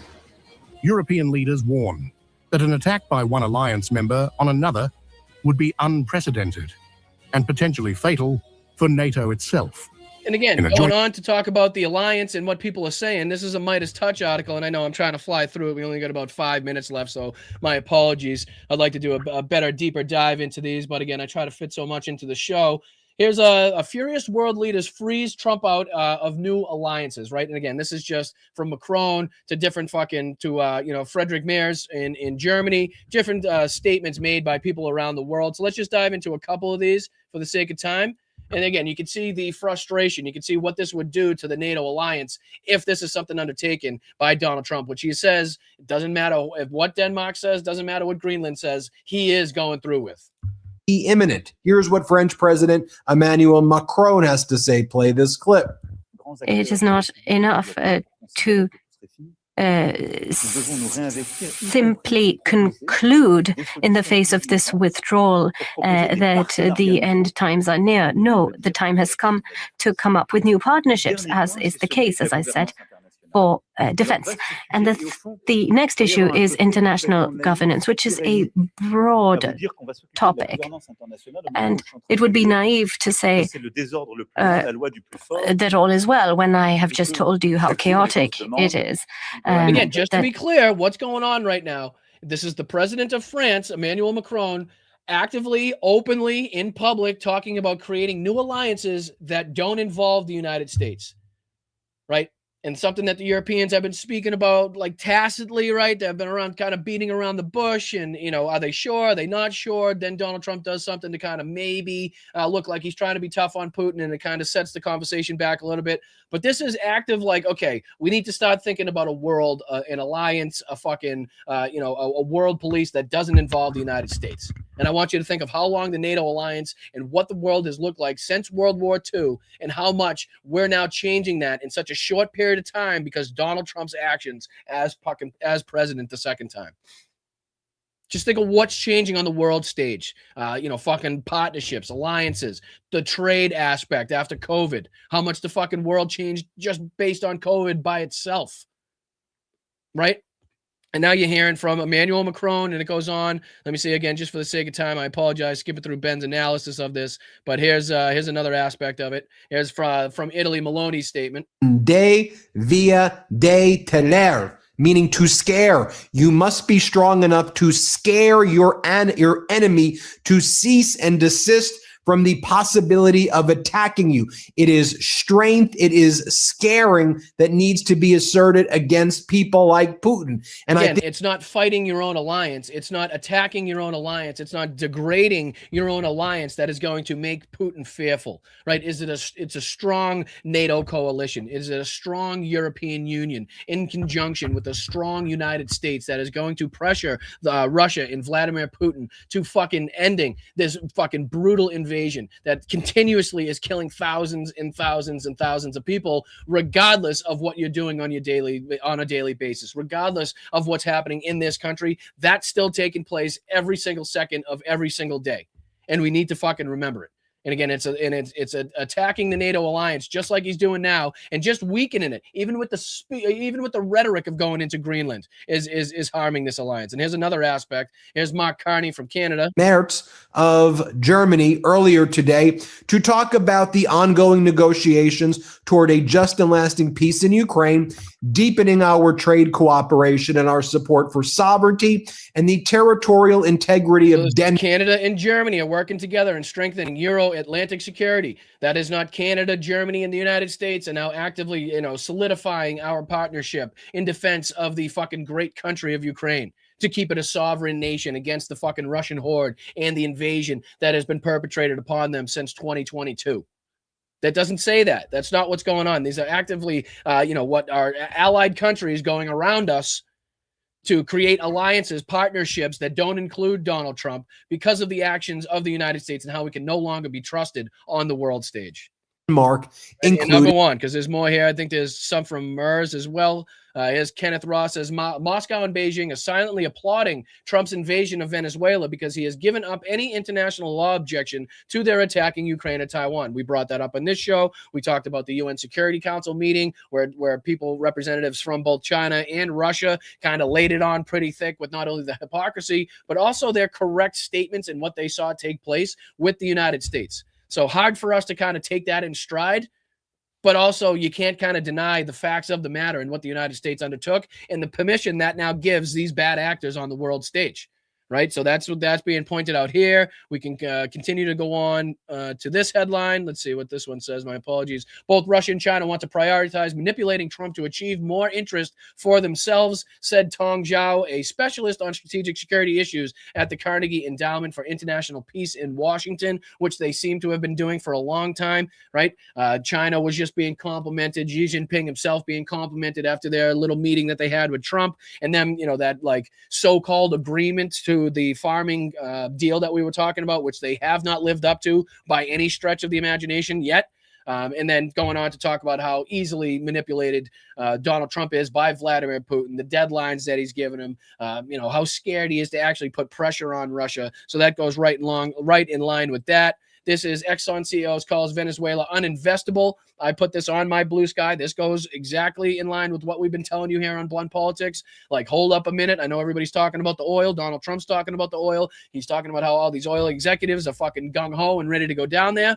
But fucking, you might want to hold your fucking boots up a little there a second, Might want to dry off those socks before you put them on and get some fucking pneumonia, right? Doesn't look like they're ready. They're literally calling it uninvestable without significant changes, and they don't want to go down there and spend the money. That's been report after report after report, instance that we've brought up time and time again here at Blunt Politics. So it's like, how do you put one and one together in this instance with what Donald Trump's saying and what fucking other people are saying, right? And then what do we got here? Let's see what this one is. Well, I think they need to reflect first, and we, Latin America, need to come together. Many people took to the streets in Venezuelan cities, a huge number of people in Colombian cities, and social unrest erupted in parts of the United States over an event unrelated to them, but because of the murder of a citizen by ICE.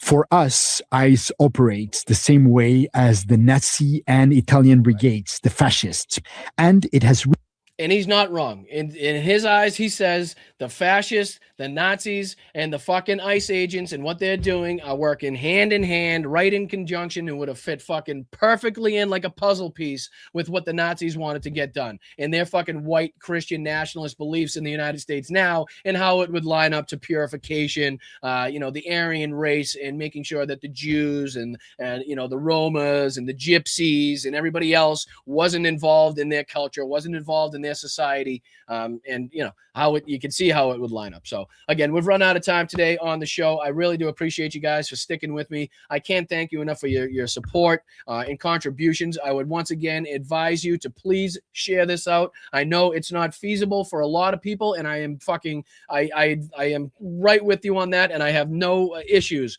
with anybody that just shares this, gets it out to maybe some people in your company. You never know. Maybe your boss is a fan of Ukraine and support Ukraine and has a deeper wallet than you do. Maybe somebody in some instance can see this on Blue Sky or Instagram or Facebook and say, I have a couple bucks lying around that I could donate and support and help send vehicles in. It would just be such an honor to be able to fulfill this goal and to send the vehicle over there and to see it help these soldiers firsthand and know that it came directly from you guys here at the Blunt Politics fucking community would be such a big moment for our channel. It would be so fulfilling, and I am again just honored to be a part of this. Once again, big thank you to the 69 Sniffing Brigade, the people over there at NAFO. I really thank you. So head over to help99.co/patches/Boston Brian. That gets you directly into our campaign. Again, we are up over €1,000, trying to get to €20,000 for a vehicle to help the 72nd Mechanized Brigade, and it will go a long way. Again, this website tells you everything that you need to know about where your money goes, what you can expect in return, the video updates on where the vehicles are going, so you can be sure that that's what's happening. There's no funny business. And again, you can see just above me here. I mean, tell me this isn't the coolest patch, right? You can see let me see if I can zoom in on that one. I'm a big fan of the patch I created in this instance.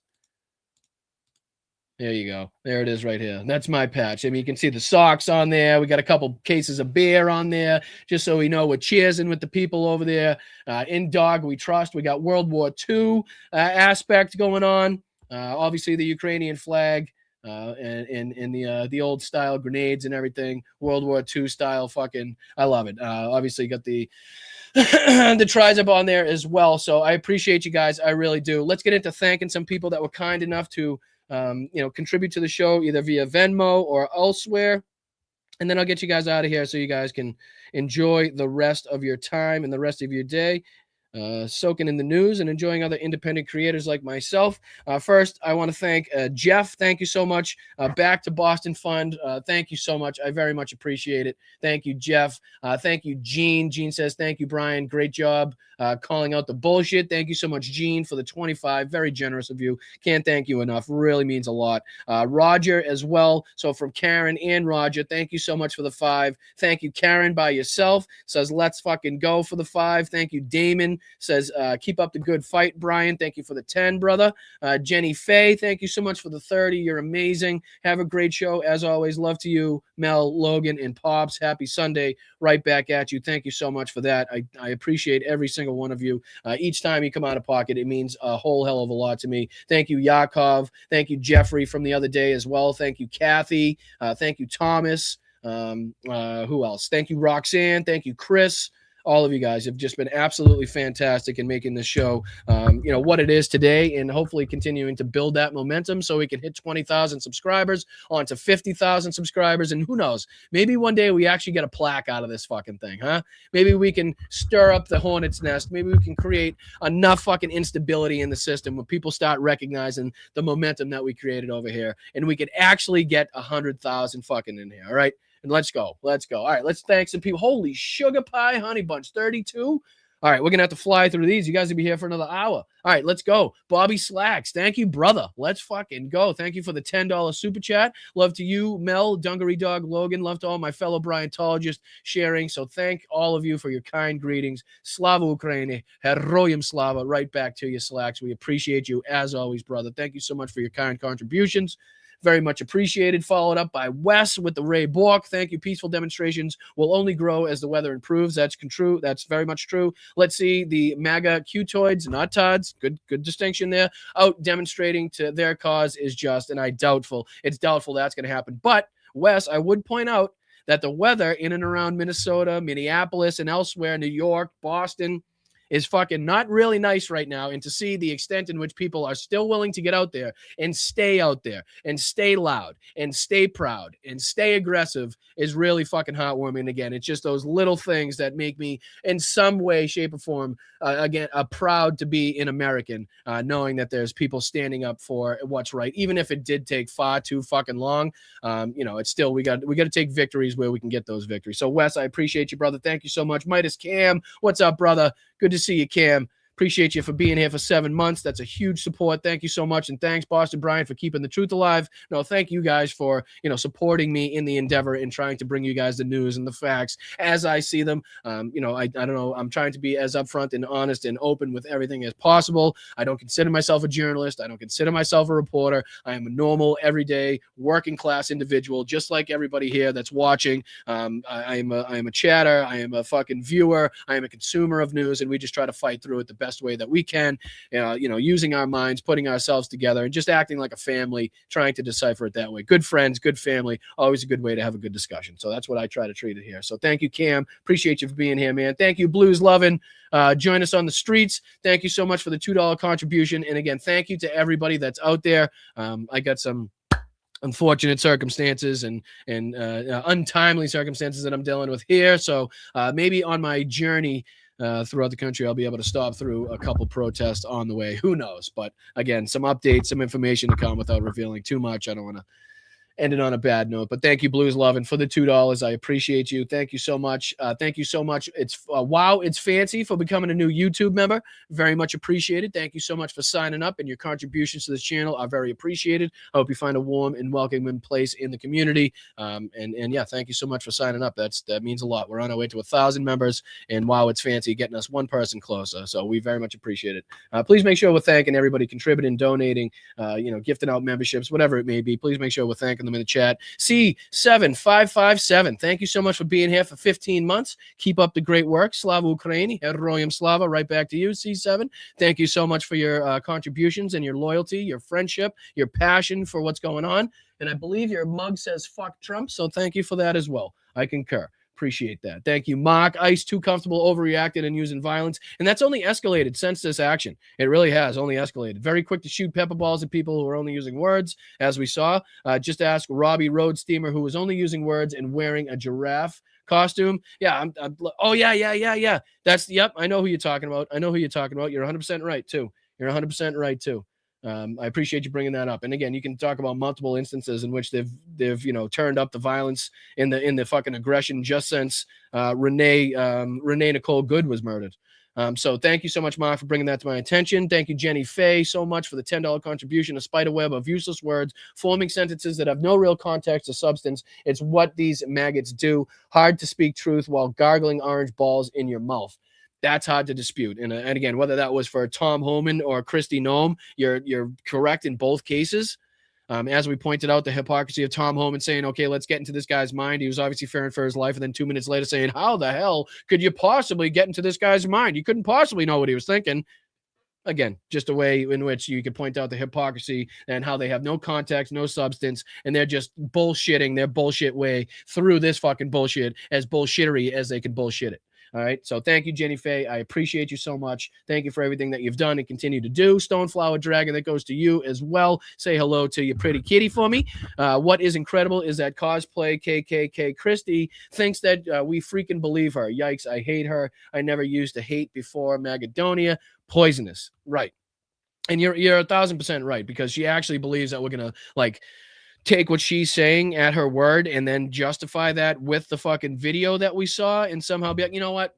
My eyes, they were lying to me. Apparently, she did surround this, group of ICE individuals digging their way out of a snow trench in Alaska, and she did pull up on them with AK-47s. No, they're not AK-47s. What are they? They're not they're what? Trump knows what they are. They're not AK-47s. You'll have a group of Venezuelan killers, street gangs, occupying the town with MK-47s. I know that gun very well. I got to know.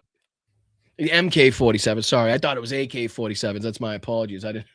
Who thought it was MK-47s? But Stoneflower Dragon, I appreciate you. You're 100% sure. But again, let's not get wrapped up and caught up in the hatefulness, the spitefulness. Right? Let's not become them trying to defeat them. I know in some instances, in some cases, it's damn near impossible. But let's try our best not to stoop down to their level in the way of thinking about humans and stuff. Not saying that you are, but I'm saying I know it kind of, we can have that aspect of, like you just said, like you don't hate people before, and now like MAGA and Trump just kind of has you so fucking, like it's such a visceral reaction. But just be mindful. That's all I ask. So I appreciate you, Stoneflower Dragon.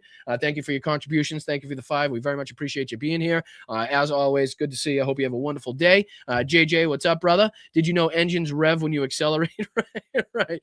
But she wasn't even accelerating at the time. Like that can't be used as the justification. Like you put yourself in that position after she had already backed up, after the wheels were already turning, after she was clear that she was trying to get out of the way, after she had already waved vehicles through, right? After she had already said, hey, I'm not mad at you. I mean, this is all stuff that happened after that. So it's not even like she wasn't revving then. She's just sitting there saying, I'm not mad at you. You can clearly tell by the guy's cell phone footage. She's not revving the engine then, right? So she's not like she's creating the situation. But again, you're right. If he's describing when she actually does move, yes, an engine does tend to rev when you hit the gas trying to get away from a dangerous situation. So absolutely right, JJ. Appreciate you bringing that up. Colleen, thank you so much for the 5. I heard, quote, they were encouraged to use their phones to record and post on social media platform with added music to attract clicks. I heard they were encouraged to use their phones to record and post on a, quote, social media platform with added music to attract clicks. You talking about the offices?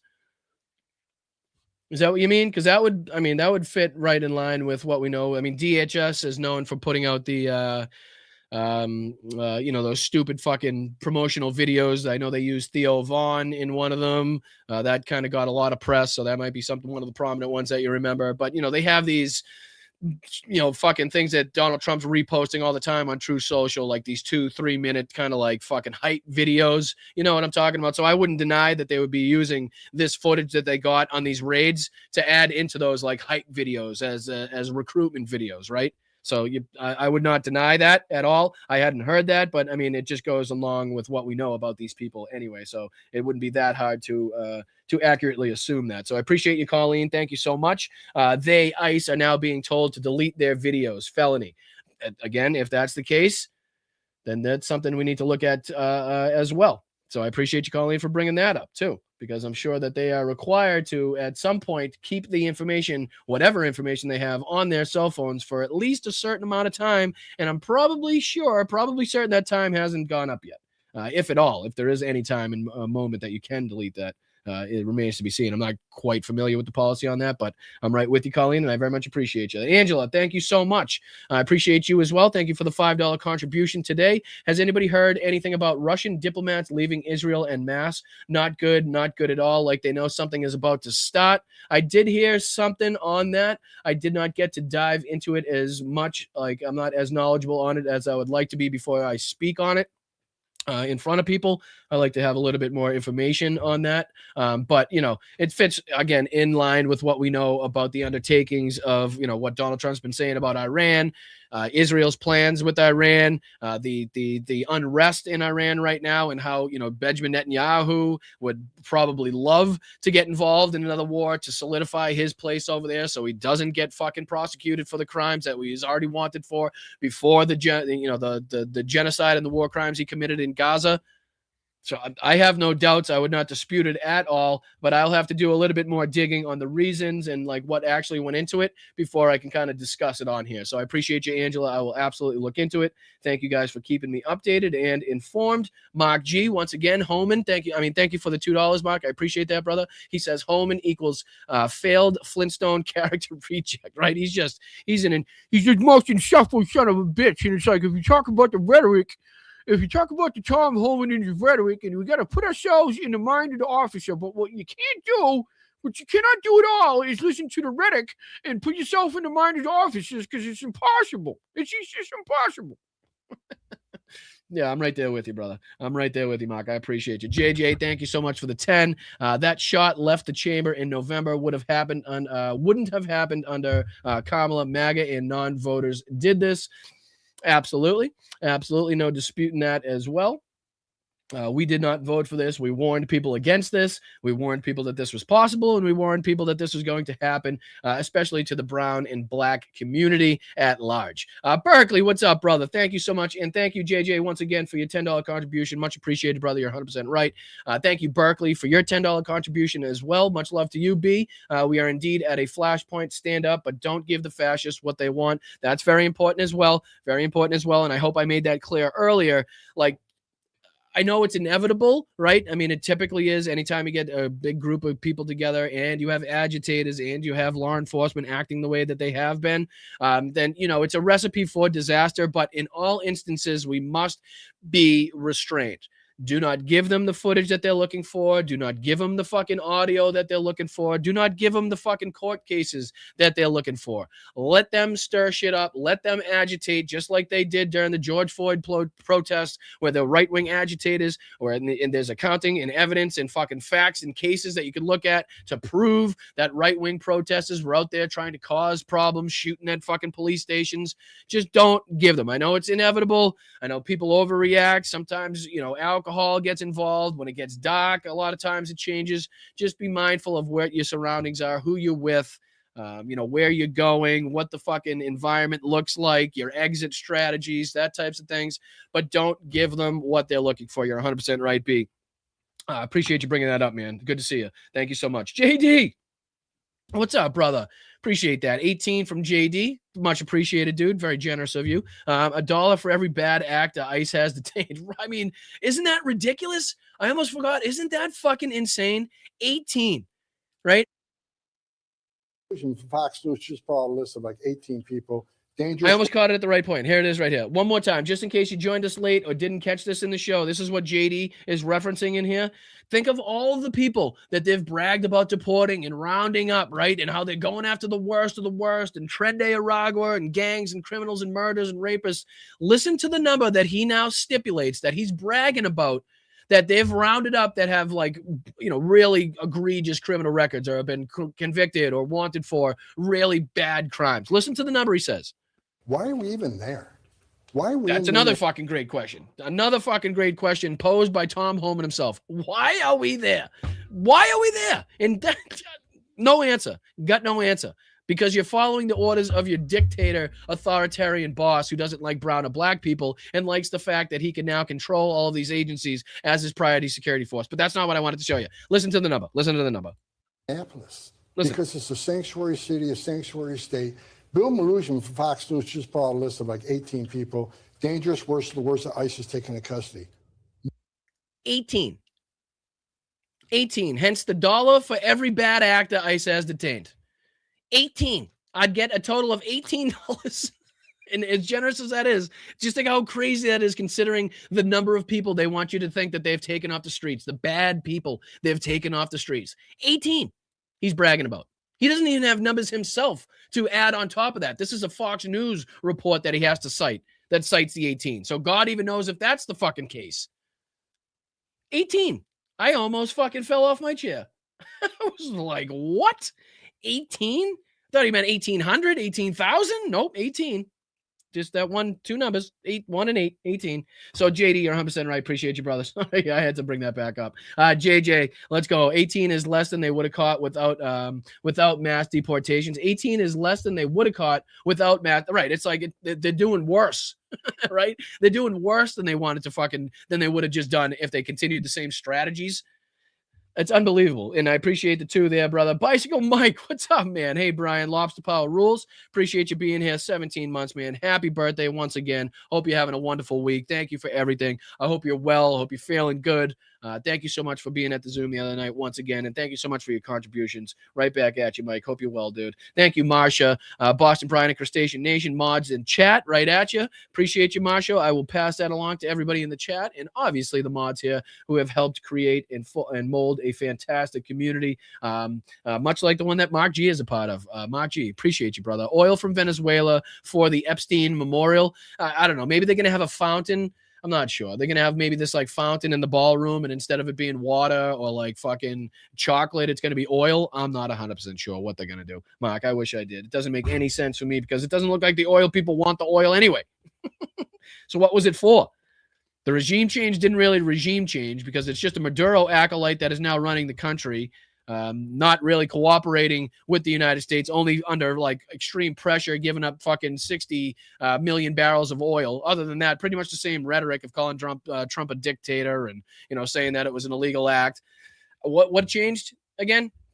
Other than the 100 or so people that were killed in the action. Anyway, thank you, Mark. Thank you, Yakov. Appreciate you, brother. Thank you, Masha, again as well. But Yakov, thank you for the 5. Yeah. Yakov says, universal hello to everybody. Pounding headache. Stayed out till 3 a.m. Well, thank you for being out there, brother. I mean, I don't know if you were out drinking or if you meant you were out protesting. I'm assuming you're out protesting with the people. But thank you for being out there. Sorry about your headache. But again, I know a lot of people are probably without voice and without, you know, a clear head today because of the yelling, the protesting, the pepper spray, the gas, whatever it may be. So again, if that's what you mean, and I'm pretty certain that's what you do, I'm obviously busting your chops. I very much appreciate it for you being out there, and anybody else that's been out there over the last few days as well. Big thanks to you, much respect, and thank you for showing support and representing the blunt politics community in the right way. I appreciate you, man. And again, did you take that picture with the 2 eagles? Is that your picture? Fuck, man. That's crazy. I've never seen a bald eagle. All right. Thank you so much, Yakov. On to Colleen. Thank you, Colleen. Sorry, I lied. Was still listening and got sucked back in with the Boston Brian laugh. All good. All good. I appreciate you, Colleen. Thank you so much for the 10 again. Thank you so much, JJ. Dotson. We got Dotson here. See, nobody cares. What? Fuck, what's that from? I feel like I recognize that. I feel like I recognize that. Hold on. I feel like I should know that. My old soul should know that. Oh, Jurassic Park, of course. Of course. Dogson. We got dogs in here. Oh, my God. Sorry, it didn't come to me right away. It's been a while since I've seen Jurassic Park. What a great flick, though. What an absolutely great flick. I mean, that is just who... Oh, man, I got to watch that at some point. But I appreciate you, JJ. Thank you for the 2, brother. Thank you for the 2. Thank you, Yvonne. I appreciate you, man. I appreciate you. I really do. Thank you so much for the 5 gifted memberships. You're a saint. You really are. You keep me laughing. You keep me entertained. You keep me informed with all the emails and all the info and the clips. You're a really valued member of this community, Yvonne. A fucking hilarious person, and I admire your humility, your fucking passion for what you believe in, and also your fantastic sense of humor. So thank you so much, Yvonne. I really do appreciate it. Thank you, Woody Mays. What's going on, Woody Mays? Thank you for the 10. I thought that Putin and Xi were good buddies. I mean, he invited Putin in Alaska. If he was such a big threat, why bother giving him the red carpet treatment? Again, well, very good point made. And again, you can see the treatment between Maduro, you can see the treatment between Zelensky, and how he rolls out, again, like you're pointing out here, how he pulls out the red carpet for Vladimir Putin. Not only that, but it's U.S. service members laying out that red carpet for Vladimir Putin.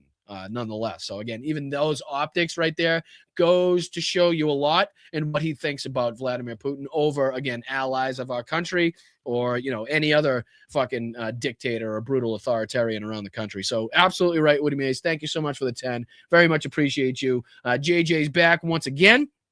Thank you for another 10, brother. I appreciate you. Big day for you guys, and I can't thank you enough. He's speaking like, let me slow down. He's speaking like how he treated his properties. That's why they all failed. He has no understanding of long-term anything. His only properties that turned a profit were the ones he had. Oh, Trump, gotcha. Sorry, it takes me a second to kind of fill back into my mind where these comments were coming from. Or when they took place during the show. But yeah, when he's talking about going into Greenland and ownership and not taking care of something if you only lease it. Great point, JJ, actually. Great fucking point on that one. That's actually a really good point. You know, if it's not his that he owns, he doesn't give a shit about it. Just slap my name up there. He's not going to do any of the dirty work. He's not going to make sure that it runs smoothly, which is, again, why all of these fucking companies he had went out of business. So great point there.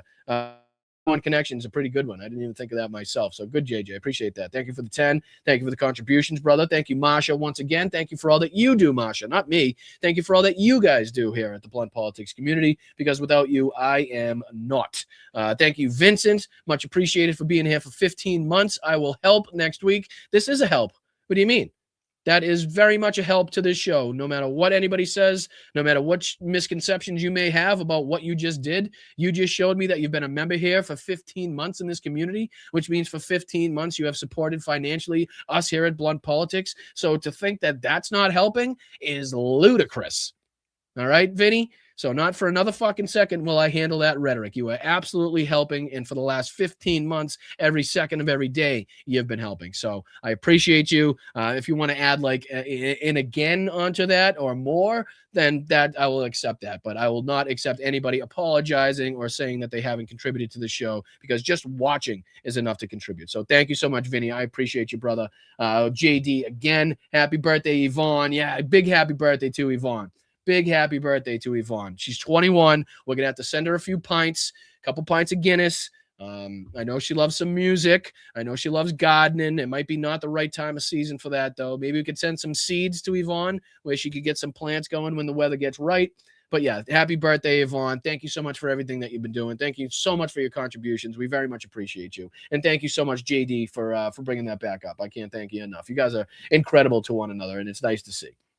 Let's see here. Who was next? Who did I miss? I thought Putin, Marsha, Vinny, we did. JD, happy birthday. Oh, Jenny Faye. Here we go. Jenny Faye, thank you for the 5. Great show today, Brian. Hi, Pops. Thanks, marvelous mods and wonderful Bryantologists in the chat. Hugs and love to you all. Right back at you, Jenny Faye. We appreciate you and everything that you do over there. Thank you and your wonderful partner as well, because we love him just as much. So make sure that he gets his contributions and recognition as well. So thank you, both of you, for everything that you do. We love you. We appreciate you. And please give the pup some love for me. Thank you, Ruben. Very much appreciated. R.I.P. Renee, Nicole, good. We will never forget. Remember the name and say the name. And Ruben, thank you so much for the contributions and bringing that up once again. It is absolutely very important that we do not forget. So thank you, Ruben. Hope you have a wonderful day. Thank you, Yvonne. At Boston Brian, it's my blooming birthday today. I'm 65. I lied. Come on. I just lied. Told everybody you were 21. What are you doing? You're blowing up my spot here. I fucking had everybody believing you were fucking 21 again, eh? What the fuck? You fucking screwed me in that one. Someone thought I was 30 years old. I'll take it. That's amazing. Honestly, that is fucking amazing. That is a good enough compliment in and of itself. So that should make your birthday. Happy birthday, Yvonne. Happy 21st. Go have a couple points on me. Please toss them back. Be safe. Please make sure you take a cab back, though. That'll be good. I appreciate you. I really do. All right. Thank you so much. Thank you, Yvonne. What do you say here? Masha, happy birthday again, Yvonne. I had to get one more in there. Thank you, Masha. Love you, Boston Brian, Bryantologist, mods, and chat. Right back at you, Masha. Thank you so much for the $5. Another 5, I should say. Thank you so much, Jen, not only for your contribution, but also being a wonderful mod here in the community. Shout out to Boy Don't. Oh, that was amazing. That was amazing. Here we go. Hold on. Hold on. While I'm here. I got this the other day. Jen sent me this from her from one of her trips she was on. Jen, fantastic mod that we have, is also a one of the best bus drivers on earth. And she sent me this. Let me see if I can find it now. Should still be in there. Oh, here we go. I don't know if you'll be able to hear it. 2, 3.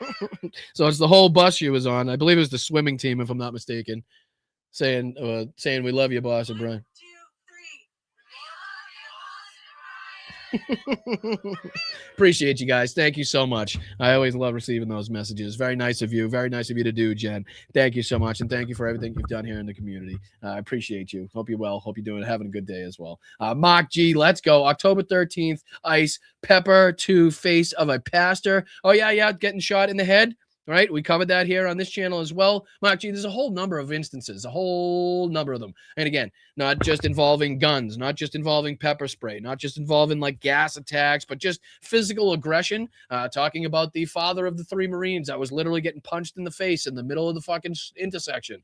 That's another one. Didn't involve guns or anything per se, didn't involve the pepper spray, but definitely just active aggression and fucking violence perpetrated on an American citizen. So you're absolutely right. No shortage of examples that we could pull up. So Ruben, thank you. So you can't spell cowardice without ice. That's a good one.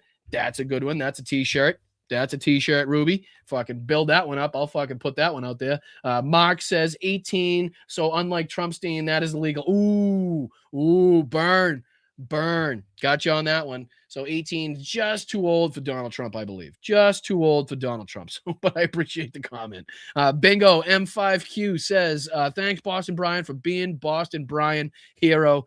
Absolutely not on the hero part, but I absolutely will remain Boston Brian. I appreciate you for considering that. I appreciate you for recognizing that. And thank you for the $5 contribution. But a hero, I am not. You guys are the heroes for continuously watching channels like this, for contributing to channels like this, for staying involved in your community and what's taking place writ large. That makes you guys the heroes. I am just here with a camera and a microphone trying to give you guys the news. So thank you so much, Bingo. Thank you, JJ. The book Lucky Loser tells about teabags feelings. I'll have to check that out. Appreciate the two. Thank you, Blunt. Hold on. What's that say? Blunt Front Tack. Thank you, Blunt Front Tack 9981 for the $2 super sticker. Very much appreciated, my friend. Very much appreciated. Good to see you here. Thank you, Vincent Owens. Today, again, I meant help with the truck. Smiles. Oh, I gotcha. My apologies. See, it's tough for me to know what it was in reference to. So, again, my apologies. But, yes, don't think for a second that you haven't helped. But I very much appreciate you, Vinny, for everything that you've done and continue to do. So, I got what you're saying. My apologies. Yvonne's back. I'm drunk already. I love it. I knew I liked you, Yvonne. I knew we'd get along. I really do. And I think I saw a couple more people here. Send over maybe a couple more Venmo. So let's just see if I'm not missing anybody. And then I'll get you guys out of here. I know I'm way over and I apologize. But what the fuck? What are you going to do? Let's see here. Yeah, so just the thanks to Jeff, Gene, Roger, Karen, Damon, Jenny Faye, all you guys. Thank you so much. Liz, everybody. Yakov, Kathy, Jeff again, Roxanne, Christopher, all you guys. I can't thank you enough. I will see you guys. What's today? Sunday. So I'll see you Tuesday for the Tuesday show. That is going to be 2 p.m. on the East Coast, 11 a.m. here on the West Coast. Be there or be square. And I guarantee there is no shortage of stories to cover that happened between now and then, as you can see by what we covered today and what we didn't even get the chance to cover today. So I appreciate you guys. Thank you so much. Hit that like button on the way out. And yes, please don't forget, at the very least, all I ask you to do is just send out this campaign. That's it. That's all. Just please, if you're in the financial position to donate, please do. If not, just share it out to social medias all over the place and just think of how fulfilling it would be to actually get this accomplished. I can't wait, and I'm looking forward to it, to celebrating with you guys and, making a difference. So I appreciate you. Stay loud, stay proud, stay aggressive. Keep your head on a swivel. Thank you to everybody getting out on the streets. Find your nearest protest, find your nearest rally, but keep your head on a swivel. Make sure you're staying safe out there. Make sure you know your environment, your exits. Make sure you're with a group of people that are friendly and can watch your back if you can. If not, just be as safe as possible. Again, I'm Boston Brian. This is Blunt Politics. Hope to see your footage on social media. And thank you for your war, the warriors of justice out there fighting for what is right. So I appreciate you. Thank you, guys. I'm out, and I will see you next time. I'll see you Tuesday. All right? Peace.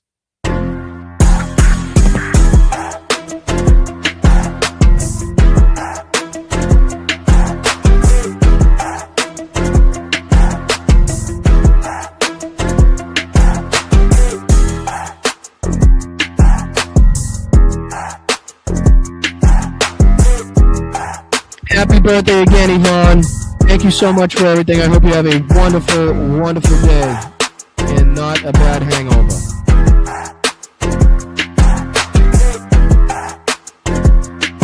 Thank you, Pops. Appreciate you, man. Thank you. And yes, I do have the best chat. Love you, big guy. Thank you so much. Thank you, JD. Appreciate you, man. Thank you, Jim. Thank you, Lonzetta. Thank you, Eddie. Thank you, Gamer. Thank you, Jim. Thank you, Tiff. Thank you, Kelly. Thank you, JD, Darren, Mark. All you guys. Fantastic. So thank you enough. Happy birthday, Yvonne. Maybe we'll just send you some Advil, some Alka-Seltzer. How about that?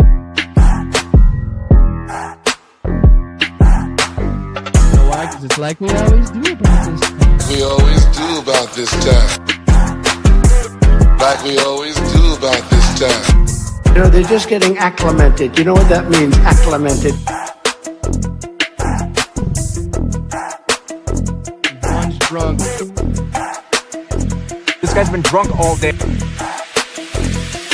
This guy's been drunk all day.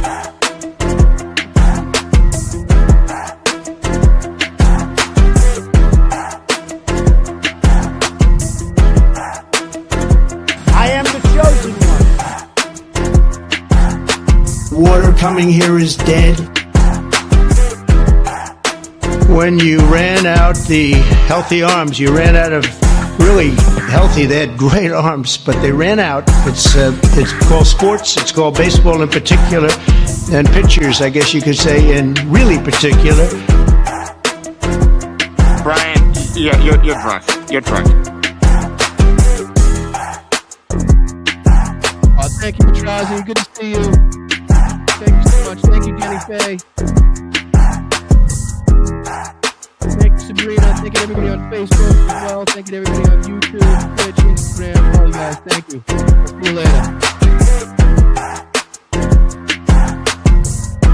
Oh, in Zoom tomorrow. VIP Zoom tomorrow night. Don't forget to check that link out on the Patreon. VIP Zoom tomorrow. 12. Tomorrow. 12.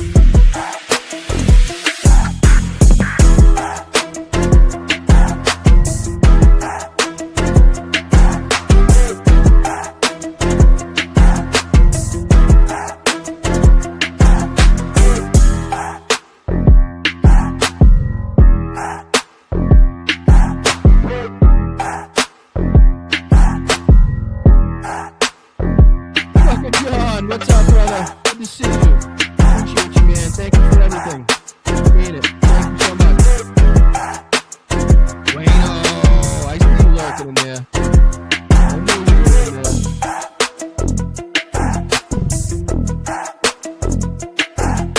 Thank you so much. I appreciate that. Yes, make sure the next room, everybody, VIP, tomorrow night. Tomorrow night.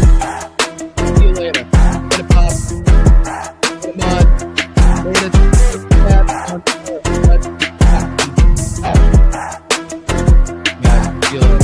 Somebody said, is that a Trump statement or is that real? Nothing bad can happen. It can only good happen. God bless the United States. We're a nation that just recently heard that Saudi Arabia and Russia will repeat. Refer to my hands. If they're small, something else must be small. Always calling me Little Marco. And I'll admit, the guy, he's taller than me, he's like 6'2", which is why I don't understand why his hands are the size of someone who's 5'2". He referred to my hands. If they're small, something else must be small. Hey, you got a little chubby going there. In the hell was that all about?